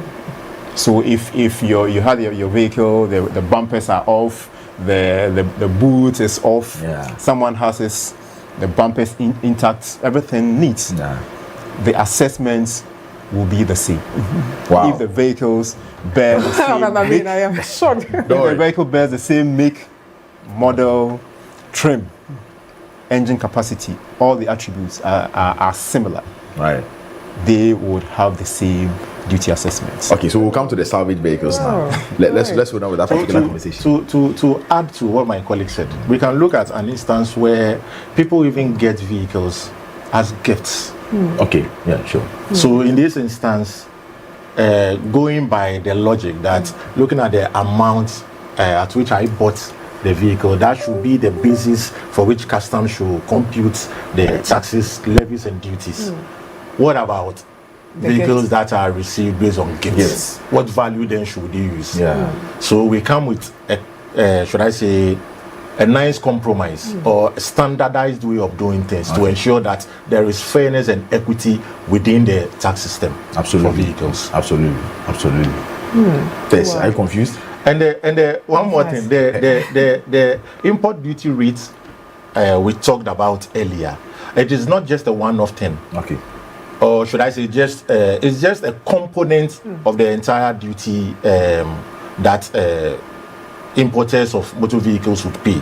It's just one component, because we have the import duty, we have the VAT, import VAT, we have the special import levy, we have the interest charges, we have the GET fund, the NHIL. They all come to play a role. Precisely. So it's a computation. It's not just a one-off. So if a motor vehicle I'm bringing in is 10% import duty, that should be the only component you are paying. No, there are other, and these are policy issues of the government. So the government, on maybe at the close of the program, if the government says that looking at the favorable condition within which the nation finds itself, all the remaining levies and charges should be taken off. It will be with immediate effect. Customs will comply. Okay. So Sergeant Boyete, what the officers have just mentioned, I mean, there's always a notion that let me go in for a salvage car, price number form, Sudan, a kind of good standing. But it's in good shape. But from what Mr. Michel is saying, you're having the same. the only advantage is the amount you'll be purchasing that particular vehicle abroad. Okay, will vary. Because automatically a clean vehicle or a vehicle, normally we call them clean titles, will be more expensive than a salvage vehicle, either through an accident or via flood. Because a clean vehicle will cost, let's say, a 2013 Toyota Corolla clean, will cost, let's say, $10,000. But if you are buying it, salvage one, like the salvage one, I'm sure you will get some as low as $1,500, $2,000, depending on the people that will be competing with you during the auction process. But then when it is imported into Ghana from Mr. Michel, he's saying that you are paying the same. Precisely. So there are about 17 to about 19 taxes and fees that you pay. That's applicable. Right. So if that be the case, do we still say, let me ask, do our clearing agents have a role in the price, the duty hikes? Because per your computations and all that, let me say I bought a vehicle for 15,000 cedis, let me do with a cedis thing.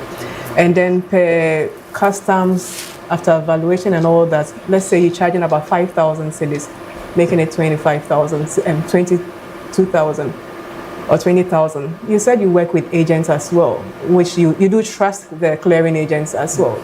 Do they have, so for here, they're playing an intermediary role between customs and then the importer. The importer. So which means, do we say that they also have a higher percentage rate in determining the final price of the vehicle I am buying? I don't know if you understand my question. I get your question. You get the point I'm coming from. When it comes to the customs operations regarding the importation and valuation of motor vehicles as such, what I would entreat our viewers to note is that any time a declarant or an agent gives you the bill of entry or the declaration to that effect and tells you by word of mouth that, oh, having processed your documents, you are going to pay X amount of money, I would employ our viewers to know or ask that they would want to see the declaration itself. Okay.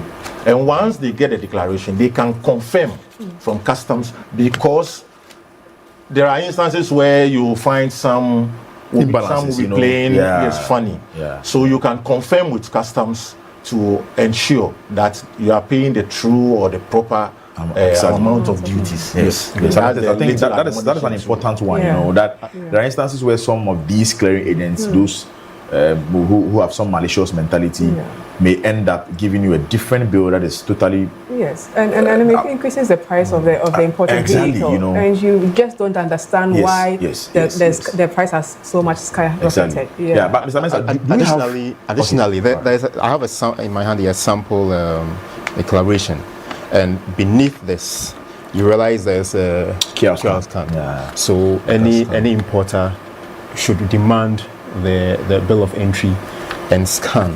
Okay. So can it be captured? I don't know if producer can really. Yes, I think it can. Yeah, so with the QR code, you can scan that, and then it's going to give details of that particular development. You know. Yes. All right. Okay. So, with that being said, technologically, can we also get some application or some code to ascertain what an agent will be telling an importer that, oh, this is what they're expected to pay out of the declaration, just to verify for verification purposes? Do you have any application that we can go on to verify? Or even if I'm expecting, maybe you have an in-law in Japan or Germany who is bringing me a vehicle, so I just want to find out, get an idea of the amount of money I'll pay as well, the taxes or the levies on it. Do you have any applications or code that I can sign on? Okay, so currently you can visit the externalunipass.com and click on use vehicle duty calculator. Okay. Then if you want to have an idea of how much duty you are going to pay, if you have your the vehicle you are bringing, so you just click on the you have the VIN. When you go to click vehicle duty calculator, you have the VIN and you have the other checkbox in there. So you click on that and it will give you the make, the model, and other attributes that you would enter. Then you search. It will give you samples or vehicles that have been worked on previously. Yes, just over time, just to give you an idea. All right. But if you are buying a vehicle which is already in the system, probably cleared through customs, then you can enter the chassis number of that particular vehicle. You select the VIN and enter the chassis number of that particular vehicle, and if it's genuinely it's gone through customs processes, it would populate for you to know how much duty was paid, or if indeed duties have been paid. Okay. Additionally, I would say, those of us to our viewers, those of us who would want to purchase vehicles which are already in the system, it is not enough taking the chassis number, going to the system and checking if duties have been paid. Go the extra mile. If you can take the vehicle itself to any customs office for them to check the chassis number on the vehicle, because nowadays there are a lot of tampering going on. I know, right? They can take the original and with a vehicle which has already been cleared, and that's when you said customs will stop you along your route and check and realize that your vehicle that you are driving, no duty has been paid on. So go the extra mile, go to any customs office with a vehicle and check if the chassis number is the original chassis number of that particular vehicle. So Michelle, with this one, am I supposed to pay when I walk into any custom office just to verify? No.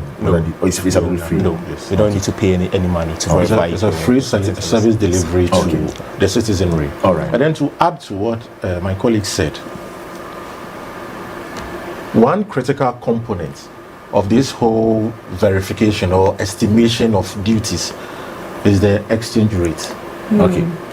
The exchange, because it will be in whatever foreign currency or the country of origin the vehicle is coming from for the currencies. So we can have a USD, you can have the euro or the Japanese yen.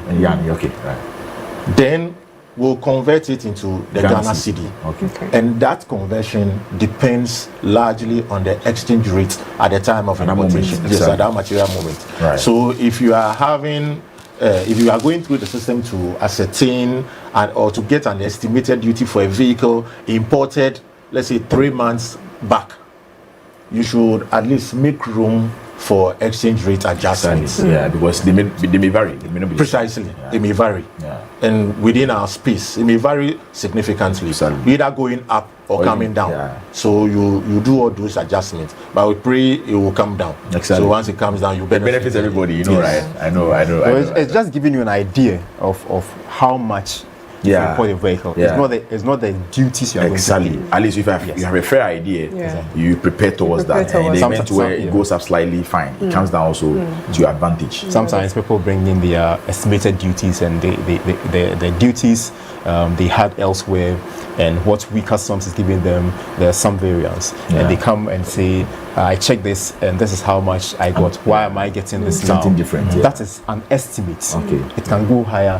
It can be the same. Yeah. So whatever you have is what customs has generated from our office to you, and that is the duty you pay. If you have any reservations, as my colleague said, there's the appeals. Yes. Yeah. There's an appeals. Yeah, that is the court of appeals. Attach all your relevant documents. Exactly. And appeal. Yeah. If you have a case. You'll be sorted out. Be sorted. Absolutely. We'll go for our first break on the show. But before that, quickly, let me ask you this. When you are determining the value on a vehicle, what are some of the information you require from either an importer or a clearing agent? Okay. So we require the make of the vehicle, the model. Okay. We require the engine capacity. We require the body type or the vehicle type. We also require I've mentioned make, model, engine capacity, the body type, the chassis number, which is important. Yes. Yes, I think these are some of the things that we require. Okay. Either from the importer or the clearing agent. Okay. The age, but the age we will determine the age.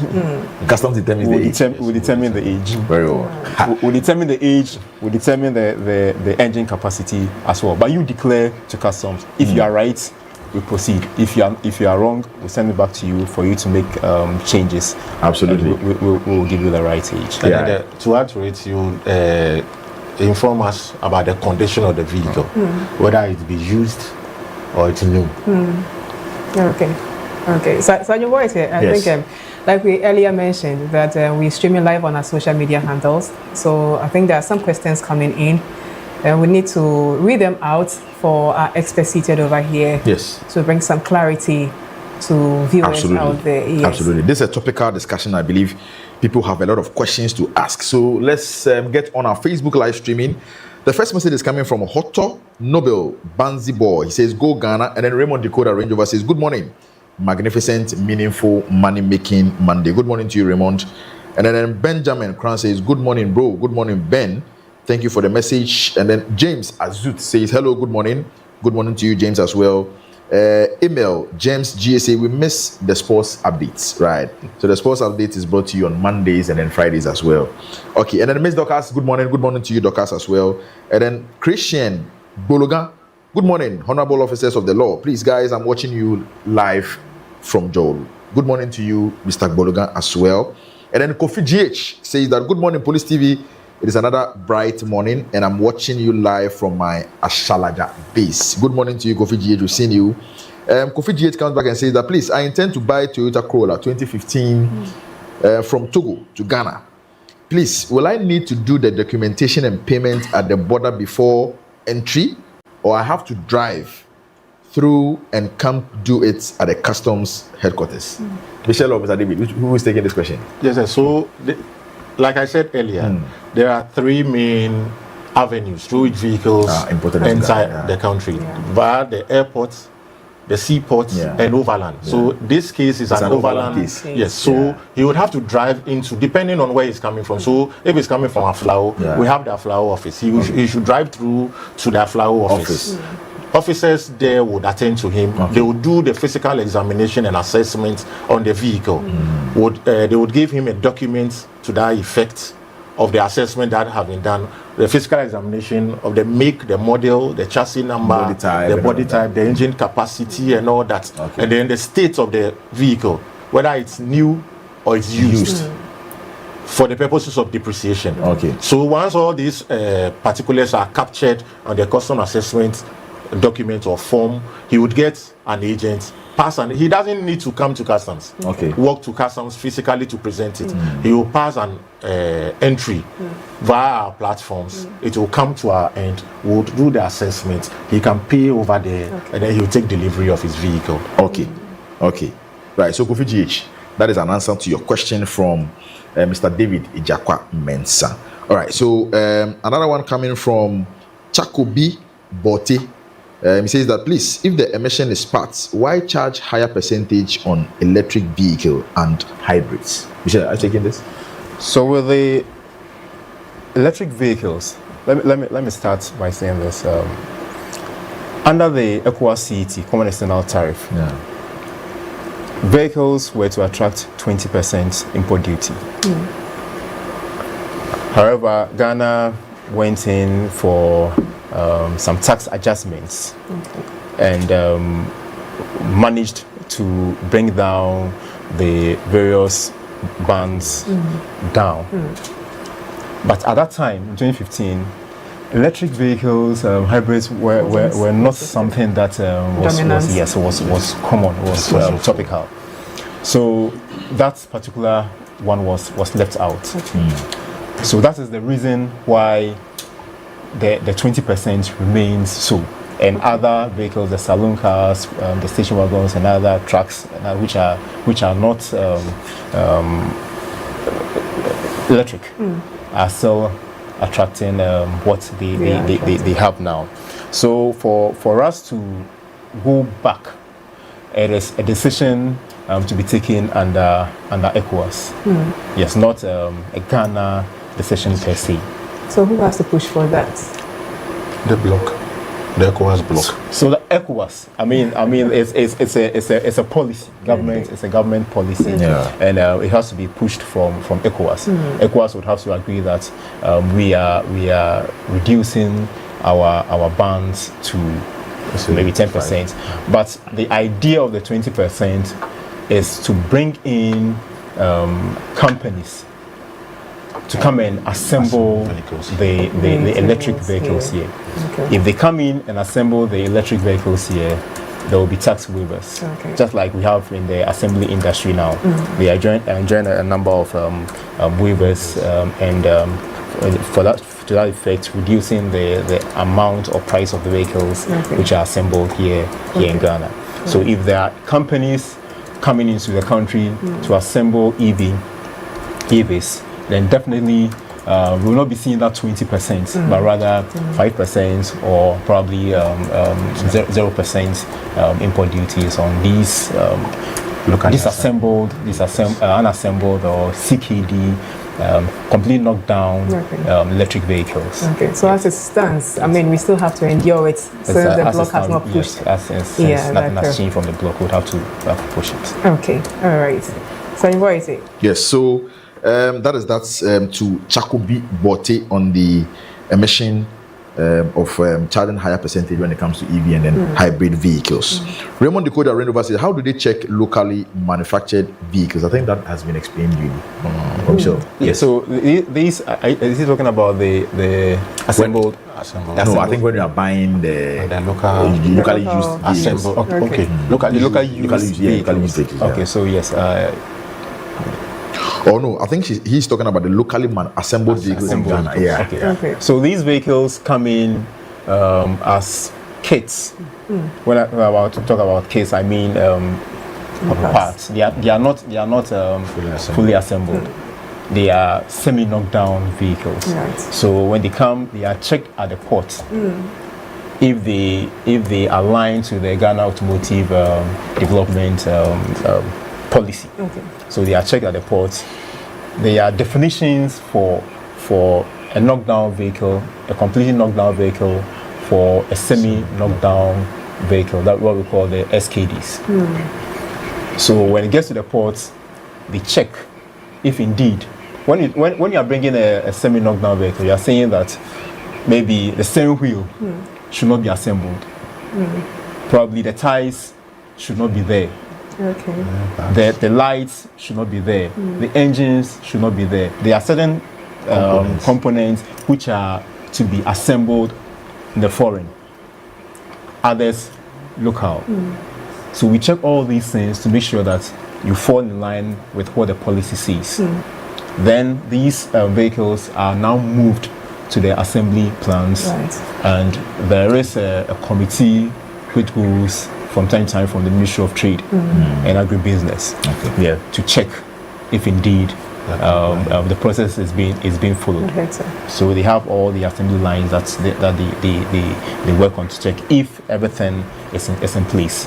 When they are finally assembled, customs go in there to check all these vehicles, check the number of kits that came in, the number of vehicles that have been assembled before they are finally cleared.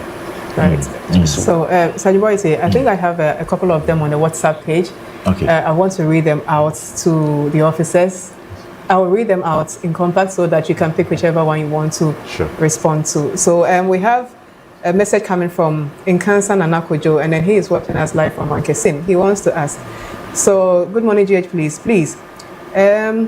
If I can clear my vehicle without engaging clearing agents, is it allowed? Can I clear my vehicle without engaging clearing agents? For the time being, that process isn't there. But systems are being put in place to ensure that people will be able to pass their entries on their own. But like I said, with the declarants, they also go to the agents. They go through rigorous processes of registration and certification.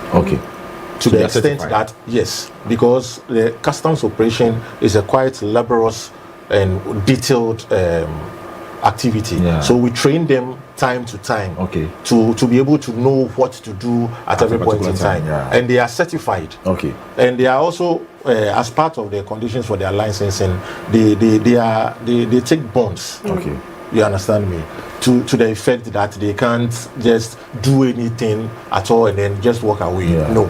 So in this instance, I would say no for the time being. For the time being. You have to pass through a clearing agent. Right. I have some also coming from Yao Okanta. So he wants to find out why is it that old cars attract more duty fee as compared to importing new cars? Because if I had enough money, I wouldn't go in for an old car. I just can't understand. And then let me add this one from Kofi Entry. It says, good morning. Under what conditions are vehicle titles required by customs? So the two questions. I don't know. If he has money, he wouldn't go in for an old car. So why is the old car? The old here is in context. I believe, let's put it in the proper context. That old doesn't necessarily mean it's, let's say, 30 years old or and all that. The old here, the act, the provisions we have, has put in place the age of the vehicle to be able to help you enjoy a discount. So if it is old, but up to 10 years, you will get a 50% discount on the home delivery value. But if it is old beyond that threshold that as way of policy the government can contain, then it sets in the overage penalties, and they graduate depending on as the years go back. That's the same way the overage penalties is also calculated, and it's based on the body type. So for saloon cars, it will graduate from an initial position of, let's say, 5%. That is, if it is more than 10 years, but up to 12 years, then it will move to 10%. Then it will move to 20%, to 50%, then to 100%. So the old year is in context, because if, as we are in 2026 currently, if you bring a vehicle that is, was manufactured in 2016, it is 10 years. It's up to 10 years. So you are not going to pay overage penalty. But the moment we move into next year, 2027, then 2026 vehicles will be 11 years. So the government says you are going to pay 5% overage penalty. So the age here, I think it makes it contextualized. Yeah, it should be in the context. And so what about under what conditions are vehicle title required by customs?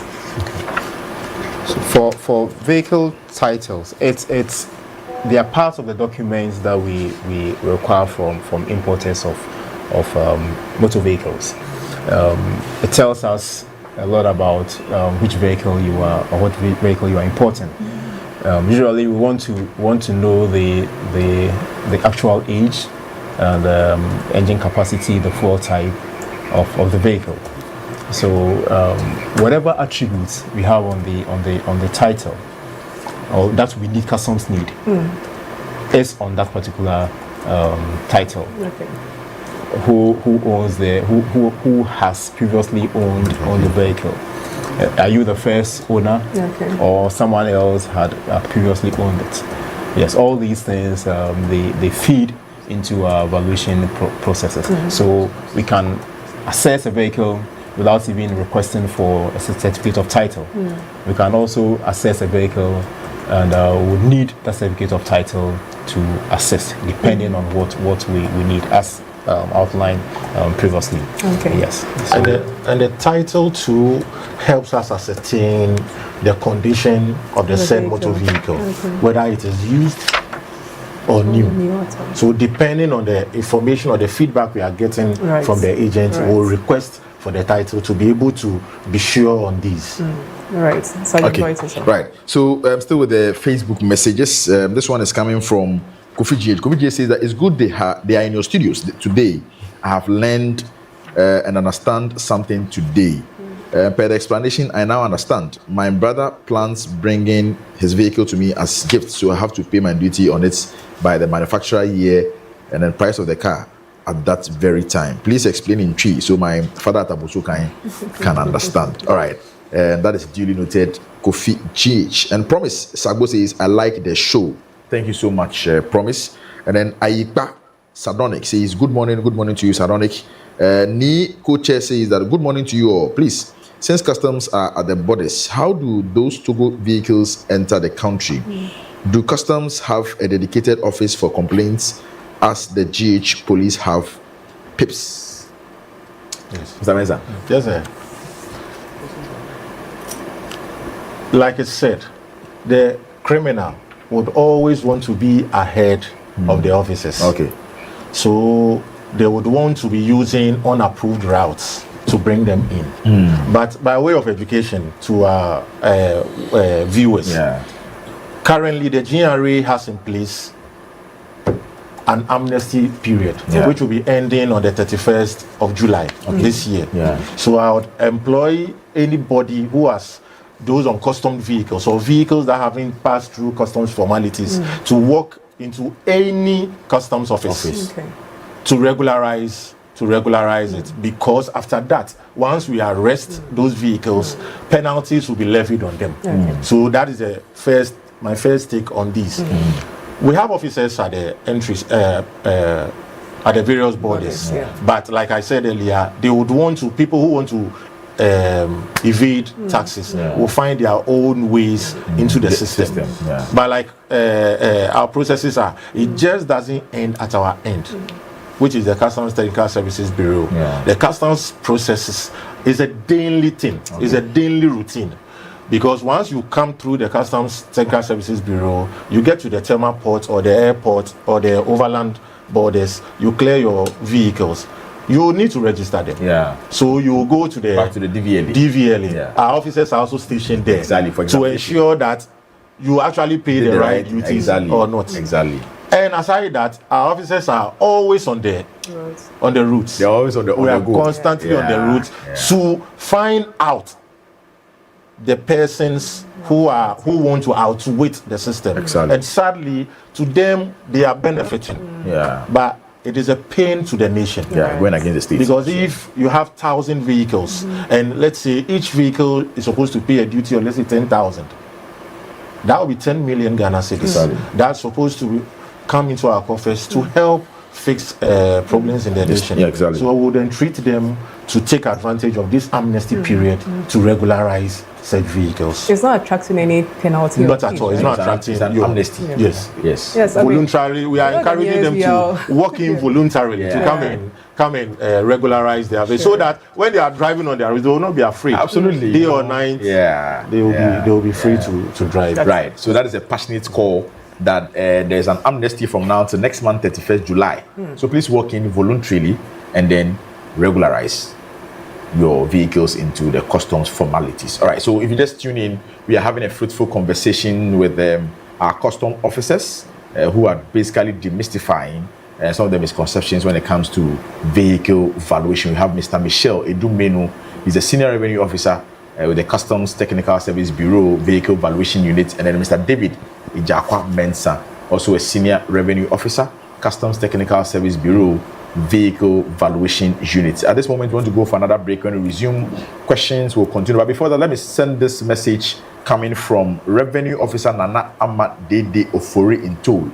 She says that, I want to express my sincere appreciation to Mr. David Mensah Ijakwa for your assistance and for always making yourself available to guide me on customs-related matters. Your support and willingness to help have been invaluable, and I am truly grateful. Revenue Officer Nana Ama Dede into Mr. David Mensah. You have a missed call here. All right. So on that note, you are going for a break. When we resume, our conversations will continue at full force. We'll stay on. We'll be right back.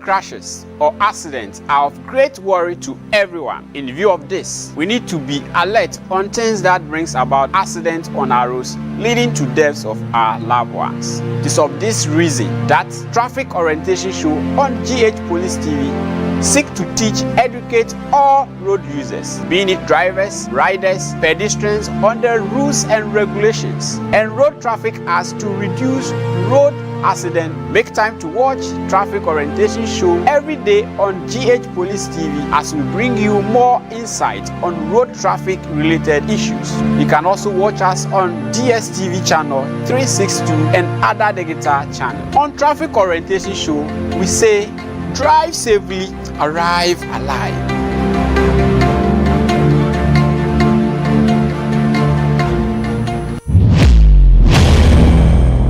Wa wubu ekwan so mmra so police adwumakuo no abie yani a yede ehwew eni a yede ehwew eye mfonitwa afidie a police adwumakuo no ede asisi akwantempon so na yede hwe nniema ekoso ewo yen akwantempon no eso enam dwumadie so ebema ye maamenom se omukọ adwom a omo ebebe fie asomdwe mu yem papa nom ebeko adwuma abafie asomdwe mu afe yem manso ebeko suku na omo aba efie asomdwe mu Traffic GH twiwo hyenye na faje wonkwa piao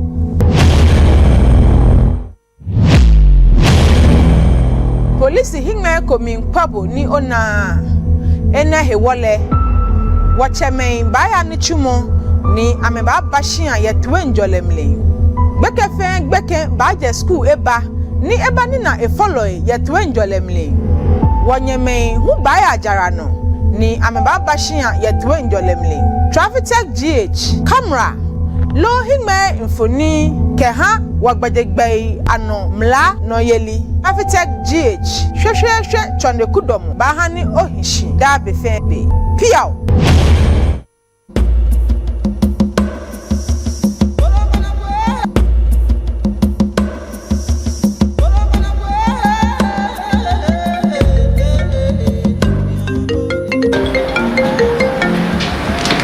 Hello. Hello, Nana Joa. Hey, only I'm at home, can't you? What is say? Namia Dumo, Bokona way. Adumo, a mega yo-yo, with schoolmate. What's home, can't you? Hey, it's a sad dear. You say my cookie or Canada. Wow. I couldn't be up, and no point in I'm sure number every week. Company no air pay at my 4 or Canada. Now, she said, a woman is say, company no bit you have. Now, pay man switch you have 80,000. And no sana at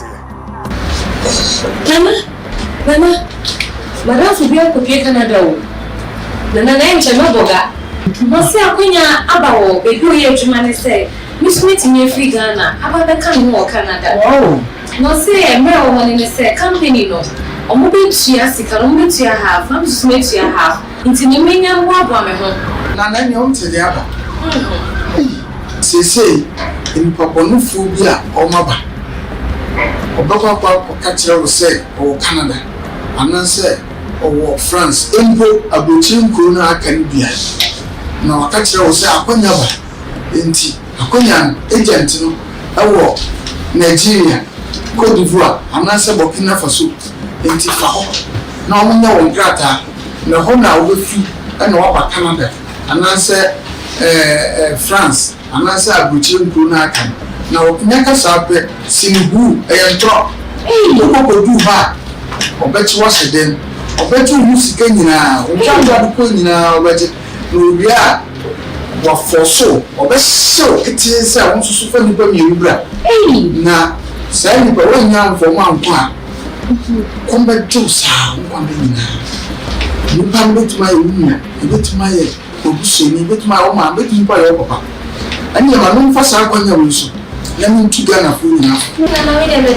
And to me, I know, no mamma in down. No man can toss any pabonino, and any paboniform effidim.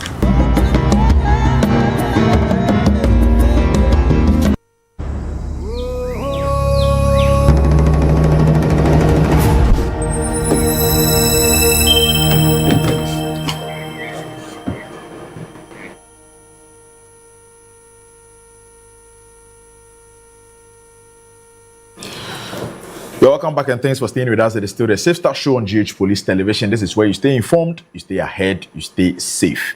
If you are just tuning in, we are having a fruitful conversation with my colleague custom officers who have joined us to help us understand the process involved in vehicle valuation. So we have Mr. Michelle Edu Menu, Senior Revenue Officer with the Customs Technical Service Bureau Vehicle Valuation Unit, and then Mr. David Ejakwa Mensah, who's also a Senior Revenue Officer with Customs Technical Service Bureau Vehicle Valuation Unit. But before we went for that break, I was just reading some messages on our Facebook live streaming. Let me take this opportunity and then get on our TikTok live streaming as well. Some messages coming in, and then if there are some questions, able officers will just take time and then answer them for us. So this one is coming from Cornelius Cousin. He says, Good morning, sir. Keep doing the good work. God bless you. I'm Cornelius from Ghana Prisons Headquarters. Thank you so much. Good morning, Cornelius. Cornelius come back and says that good morning, sir. Okay, so this one's the same message. Mr. Berry says, kudos to Ghana Police Service. Good work done. Thank you so much, Mr. Berry. Richard Danso, good morning. Good morning to you, Mr. Richard. Sorry. This one is also coming from 3C Focus. He's asking, how many times does Custom do auction in a year? And where does it take place in Accra? Is Accra the only site for auction in Ghana? Okay, this one is coming from 3C Focus. And then Risky says, how much will I pay for a car I'm buying from Togo or Nigeria to Ghana? I think that one has been duly explained. And then Christian Hology says, good morning. How do you tax or register a made in Ghana like Kantanka car? maybe I am late here. Christian Hloji. All right. And then Ohima says, but my question is, if you listen to their story, okay, so this one is not related to what we're having here. And then Boyu is watching us from United Arab Emirates. He's asking, on which website can we check car import duties? I believe you are joining in it late. Mr. Michelle made mention of that earlier, but then for your purpose, you'll have to repeat that. Yeah, okay, so that is it. Those are the questions we have on our TikTok live streaming at the moment. Right, Sanites? Yes, so per the explanations we've had so far from our customs officers seated with us, I would want them to probably throw a little light, even though they have mentioned it, but I think if they can really throw more light on it for me. So I want to import a car or import a vehicle to the country. I mean, how do I confirm if the duties have been paid? All right. So you would have to visit the external uniquepassghana.com and click on... Just be... So that they get to just take it one. Oh, okay. Oh, right. sorry. All right. Slowly, so that they can external.unipassghana.com. Okay. External.unipassghana.com. Right. Yes. Then you click on Used Vehicle Duty Calculator. Okay. Yes. Then to open for you to, there will be the option VIN and make model. Okay. If you have a VIN, probably the vehicle is not yet in the country, so you have to select or select or check the box make model. I would open for you to enter the details of the vehicle, the make, model, the year of manufacture. Then you search. So it will give you similar vehicles that have been imported over time. So you would go through. Some will bring out the trim, because the trims will be different and they will attract different values. So you should know your vehicle trim, or what we call the special feature. Okay. Then you select your identical vehicle in there. That should give you an idea of how much, if you are to import such a vehicle into the country, you will pay. Okay. It is not the exact amount. Okay. And also, if you can throw a little light on the other applicable taxes that has to be paid after the valuation. Okay. I think Mr. Mensah mentioned it, but it was in the they will like take it out in the person. So if you can really stress on it for us. So aside the import duty, you'd have the import VAT, you'd have the import NHIL, you have the Get Fund, you have the network charge VAT, network charge NHIL. Okay. You have the special import levy. All right. You have the AU levy. You have the ECOWAS. You have the EXIM. you have the Get Fund, as I mentioned earlier. They are about 17 to 21. If your vehicle is an overage vehicle, it's more than 10 years, you have your overage penalty in there. Sometimes you find the 1% withholding tax also in there for those who are doing commercial activities. So about 17 to 21. 17 to 19. 17 to 19. 19. Other taxes. Taxes and fees. And fees you need to pay. Because you have the what do you call it? The disinfection fee as well in there. All right. Yes, the Ghana Health Service disinfection fee in there. They are number of them, yes. So all of these come together to arrive at the total duty to be paid on the vehicle. On the vehicle. So it's Sajimoite. So it's not coming from them. Yes. You know, there is this perception out there that, customs officers arbitrarily charge. No. Yes. It's all about policy, you know. Yes. That is something they are just ensuring that they enforce. Policy from the states. It is not something that they have started somewhere to develop from themselves. Yeah. No, but then is as part of ways of collecting or mobilizing revenue to run the economy of this country. And so that is it. It's just that if you are an importer and then you are bringing a vehicle, you are minded of all these, and then you don't come and then attack anybody. Yes. You understand? Yes. These are laid-out procedures that you follow suit. And so if the vehicle is coming in, if it's a salvage vehicle, it's an overage vehicle, you know the percentage, right? So when it comes to the number of years that a vehicle has spent overage, 10 years, 15, 20, up to 100%. And so if you are bringing in a car that has been manufactured, or that was manufactured 20 years ago, and you are asked to pay a high amount of, you don't complain. Yes. It is something that is there. Yes. Someone was saying that if I don't have money, I wouldn't have money for old vehicle. that you is know so that. true. Well, with my later understand, I think I don't know whether it's confirmed yet, but if you bring in an overage car, the car has suffered on a white man's land, and they're bringing it to Ghana. The tendency, of breakdowns and getting involved in motor accidents very high. Cost of repair. Exactly, cost of repair, maintenance, as compared to a vehicle that is fairly used, in Europe or in any part of the world. So those are the mechanisms that are being put in place to check the system. And so you should be mindful. Yeah. Not the fact that you only have money and you are only buying any car at any time. So to be on the safer side, just going into it's all about your safety. Yeah. Yes. So, all right. Right. So viewers, if you are listening to us, as already elaborated by the custom officers, they do not just arbitrarily assign values to the vehicles that are imported into the country.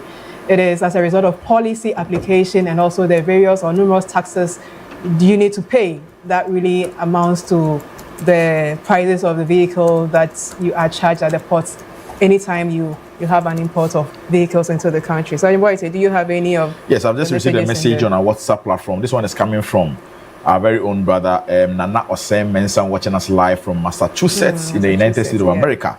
And Nana is asking, he's saying that good morning to the gentle officers from Customs. They are doing a great work.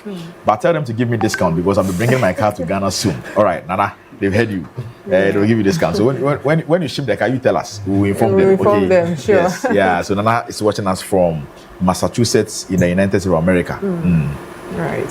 That's what I do. Okay. So let's get back to our questions on our platform. We are asking these officers about what vehicle valuation is all about, and so far so good. We've had a very intriguing session on this platform. So let me ask this question. I think you've said, Mr. Michel has said that, even Mr. Mensah even addressed that particular question, that from a layman's perspective, you may see or have two vehicles or the same from the same manufacturer, but then the chassis number may vary, and so they may not attract the same duties. Yes, so this one is on record that even if you bring in two vehicles of the same type of model, they are not the same. Likewise, when you have identical twins, their biometric capture they are different. may be different. Yes, so that addresses that question. Yes, okay. So they've also made mention to other taxes that come along apart from the import duty tax. Mr. Mensah said that the import duty tax is only a component of other taxes. So they've made mention that there are other taxes as well. But then so far, I think, okay. So they've also said that someone was even asking that how do I find the estimated duty for a vehicle I intend to import? And there is that website that you can visit, gives you an estimation, but not the exact amount because they may vary. All right, so for the purposes of our audience watching us live, the website is on your screens now, the one that was made mention by our able officers, custom officers to be precise, that you can enter the details of that particular vehicle you intend to import into this website, and it's going to give you a fair idea about an estimated amount of money you pay as part of the duty or other taxes. This is not going to be a specific amount that you get, but then it may either appreciate or depreciate. Lower cases. Okay. They are in lower cases.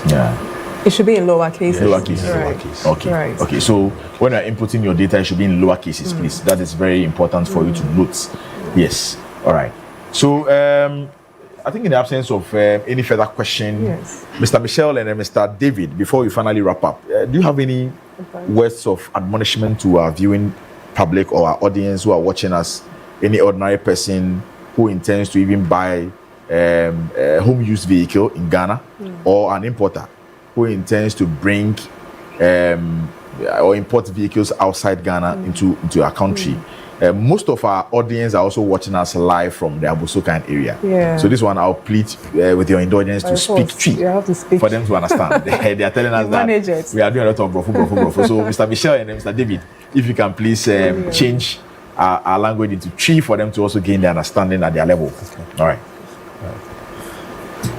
Yonia mekan say yenga yepese yeto efidi efi amanone na yede eba yen maimu yi moma yen hu emra yede yejuma se yede efidi eba omaimu a emra yede yejuma se dia yesese yen sikasem se ne ebitumi etiato ama oman yi yen hu mra na efasa nyema nyina ho ansa na edikampo ede efidi esipo so ede aba oman yi mu ebi on so ye wonia kotokatan ye kano pre-arrival se ansa na odo okan bedu ana wafidi ebedu oman yi mu no obetimi enya wo obetimi hu sika ese wutia to ese wutia efasa efidi no eho yeah, for the pre-arrival system. Okay. Men train makano efidi medu ansana we fiase e de niema atoto ato yi es ebia niema bekekenchi ne bibi beto chima obabi na sa na edusia wodi amawo say feyu ka fi porti ebia na bibinti wentimi anye na abandon sa atoso nti pre-arrival yi wonsum yi na wonfa won wonya once wonya one bill of lading one document no wonfa ema won agents na wonfa emfa efidimu na yenya ho adwuma na wonsanka ansaka no ba bidu oman mpo na wenya wanhu to a ese wotia edema oman wonso a won wopese wotoka na efidi a wo oman mu deda no mesese enye ne ofa nchase number no nko a ena obefa na odi akoma odi akọ customs office bi say won hwe say ampa say onu akono wetia duty anase ontia ya na emom onfa onbo modern say efidi na nkasa odi bekọ customs office na wa hwe ka ni yi abonde hu say obia enye bibi emfa chassis number no ehun ya na esanse eto mere bebria nkofo o ma hwe bibia pepepe won to duty nso be wi echi no na sa wodo wonsa aka chassis number na fede ohun akochiro na yen colleagues yi bi won agina wo kwan so na it's an embarrassment entwi enti yen tusa anamon no so na nyamede betwa to no say bibi wo ho a eche ya adwen a yen ko GRA website any gra.gov.gh and now say yen free Hamatrophy 0800 900 110 and now say yen ko GRA on social media platforms now so na bibi eche ya adwen so no yen fa ya semisa enkoto na yewo ekukudamfo wo ho a obe kan anaso obe so Hamatrophy a obe tiu na ne hu bia wode atutu yi ama na say so Michelle the trophy number with my SSU 0800 0800 900 110 okay 0800 900 110 until we need to free number bit my friend for any clarification whatsoever. Dave, I heard for yada master so pa ne asutia mode amaye yegina ha yeti ha wo commissioner general nidimu enti aso advice ode maye the trading public ni say ode hihye bia ba efaka bia emfa customs hihye bia mu no ya pamacho ko any customs office bia will be bia across the 16 regions of Ghana go to any office na nhyehyɛdeɛ a wɔ hɔ a wɔsɛ wotua ɛyɛ to a wɔsɛ wotua wɔ car biara so no wotua ma aban ɛno nso saa no ɛbɛma car na obetwi ɛwɔ kuro mu ɛnkɔba ne sɛ yɛbɛgyinagyina wɔ kwan so wohu custom officer sɛ wode tete no bi asɛ mpanyinfoɔ ka no ɔtwe bɛbrɛ saa nso na ɔbɔmmɔfoɔ nso bɛbrɛ ba in this case yɛmpɛ ne saa yɛbɛsrɛ mo sɛ car biara wode free amanɔne especially no mo be free borders no de aba no yɛde nhyehyɛ bi aba a ɛbɛ make sure sɛ you won't charge you any penalties. Mo find me. Penalties be any who are mobitia. So if only you take advantage of this grace period of amnesty from now till the 31st day of July. Yeah, that must say. Thank you. Anyame won panye Commissioner General Niji wo onupani fifen ke program ko iba naturally amnesty mo frère mo no ke chonjin e ba Ghana no e chonko customs ni chumo ko kra no mi allo duties ke taxes and pay e choni e no pay ko e won panye fa wanyo ya custom office feni yo o akucho he fe existing regions of Ghana koni oya ni oya pay duty here ni sane o pay chonjin ano neke program ne ya no keje ngmene ke ashi 31st day of July o apanye fa ko ni nye ya bo awa ni nye fi nye pi ne ke duty ne ko ni ma afile wanda nyeshi wonder washing Mr. David Ijakwa Mensa keha neke sanine. But before we finally wrap up, someone has just sent me a message that this one is a message coming from a female. She says her brother's vehicle was impounded at the customs airport. I don't know whether customs has an airport. The customs operations airport. Okay. And so she wants to find out if, as part of the amnesty, something can be done about it. I don't really know what really went into that impounding, but then I don't know what the vehicle or the problem he has with the vehicle. But then she wants to find out if, as part of the amnesty from now to 31st July, if he can be pardoned or something. Yeah. I would entreat the sender of the message in this instance to write to the Commissioner General in this instead. Write to the Commissioner General through the sector commander. In this case, she was talking about the airport. Yeah. So she should write to the sector commander there, to the Commissioner General. The Commissioner General has the power to attend to that. So in that instance, that's the little I would have to say about that. And I'm pretty sure he or she would enjoy the amnesty. Okay. Can I add a little bit? Please, we shouldn't wait for the vehicle to be impounded before we try to assess this amnesty. It is there. Just write through the Commissioner General. Go to any customs office. Tell them you want to pay duties for this particular vehicle, and the duties will be assessed for you. Please don't wait till your vehicle is impounded and arrested before you come. Otherwise, duties and penalties may be applied. Okay. Right. I think we have a lot more questions, but because of time, the time will not allow us to do justice to them. But I believe as part of the customs education series, we'll entreat on our able officers that at least every week they will have to give us some money for them to come on board. Oh yes, I mean they would have to make provisions for that. Yeah, because we have a lot to let our viewing public understand and know on our problem, especially with their operations.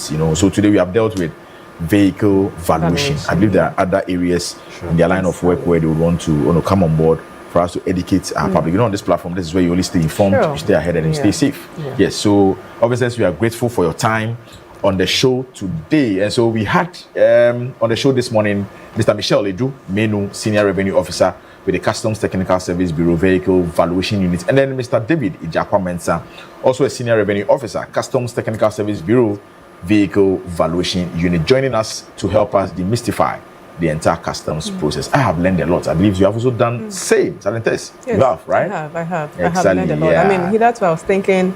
Like you were saying, I mean, they said somewhere and just include their numbers. Yes, No. but They I don't know can't, there's you a policy absolutely. issue. Yes. Yeah. And then they are always open for transparency and accountability. And so when you have any misconceptions, you have any discrepancy whatsoever, you can just file your papers, put your documents together, get to the appeal.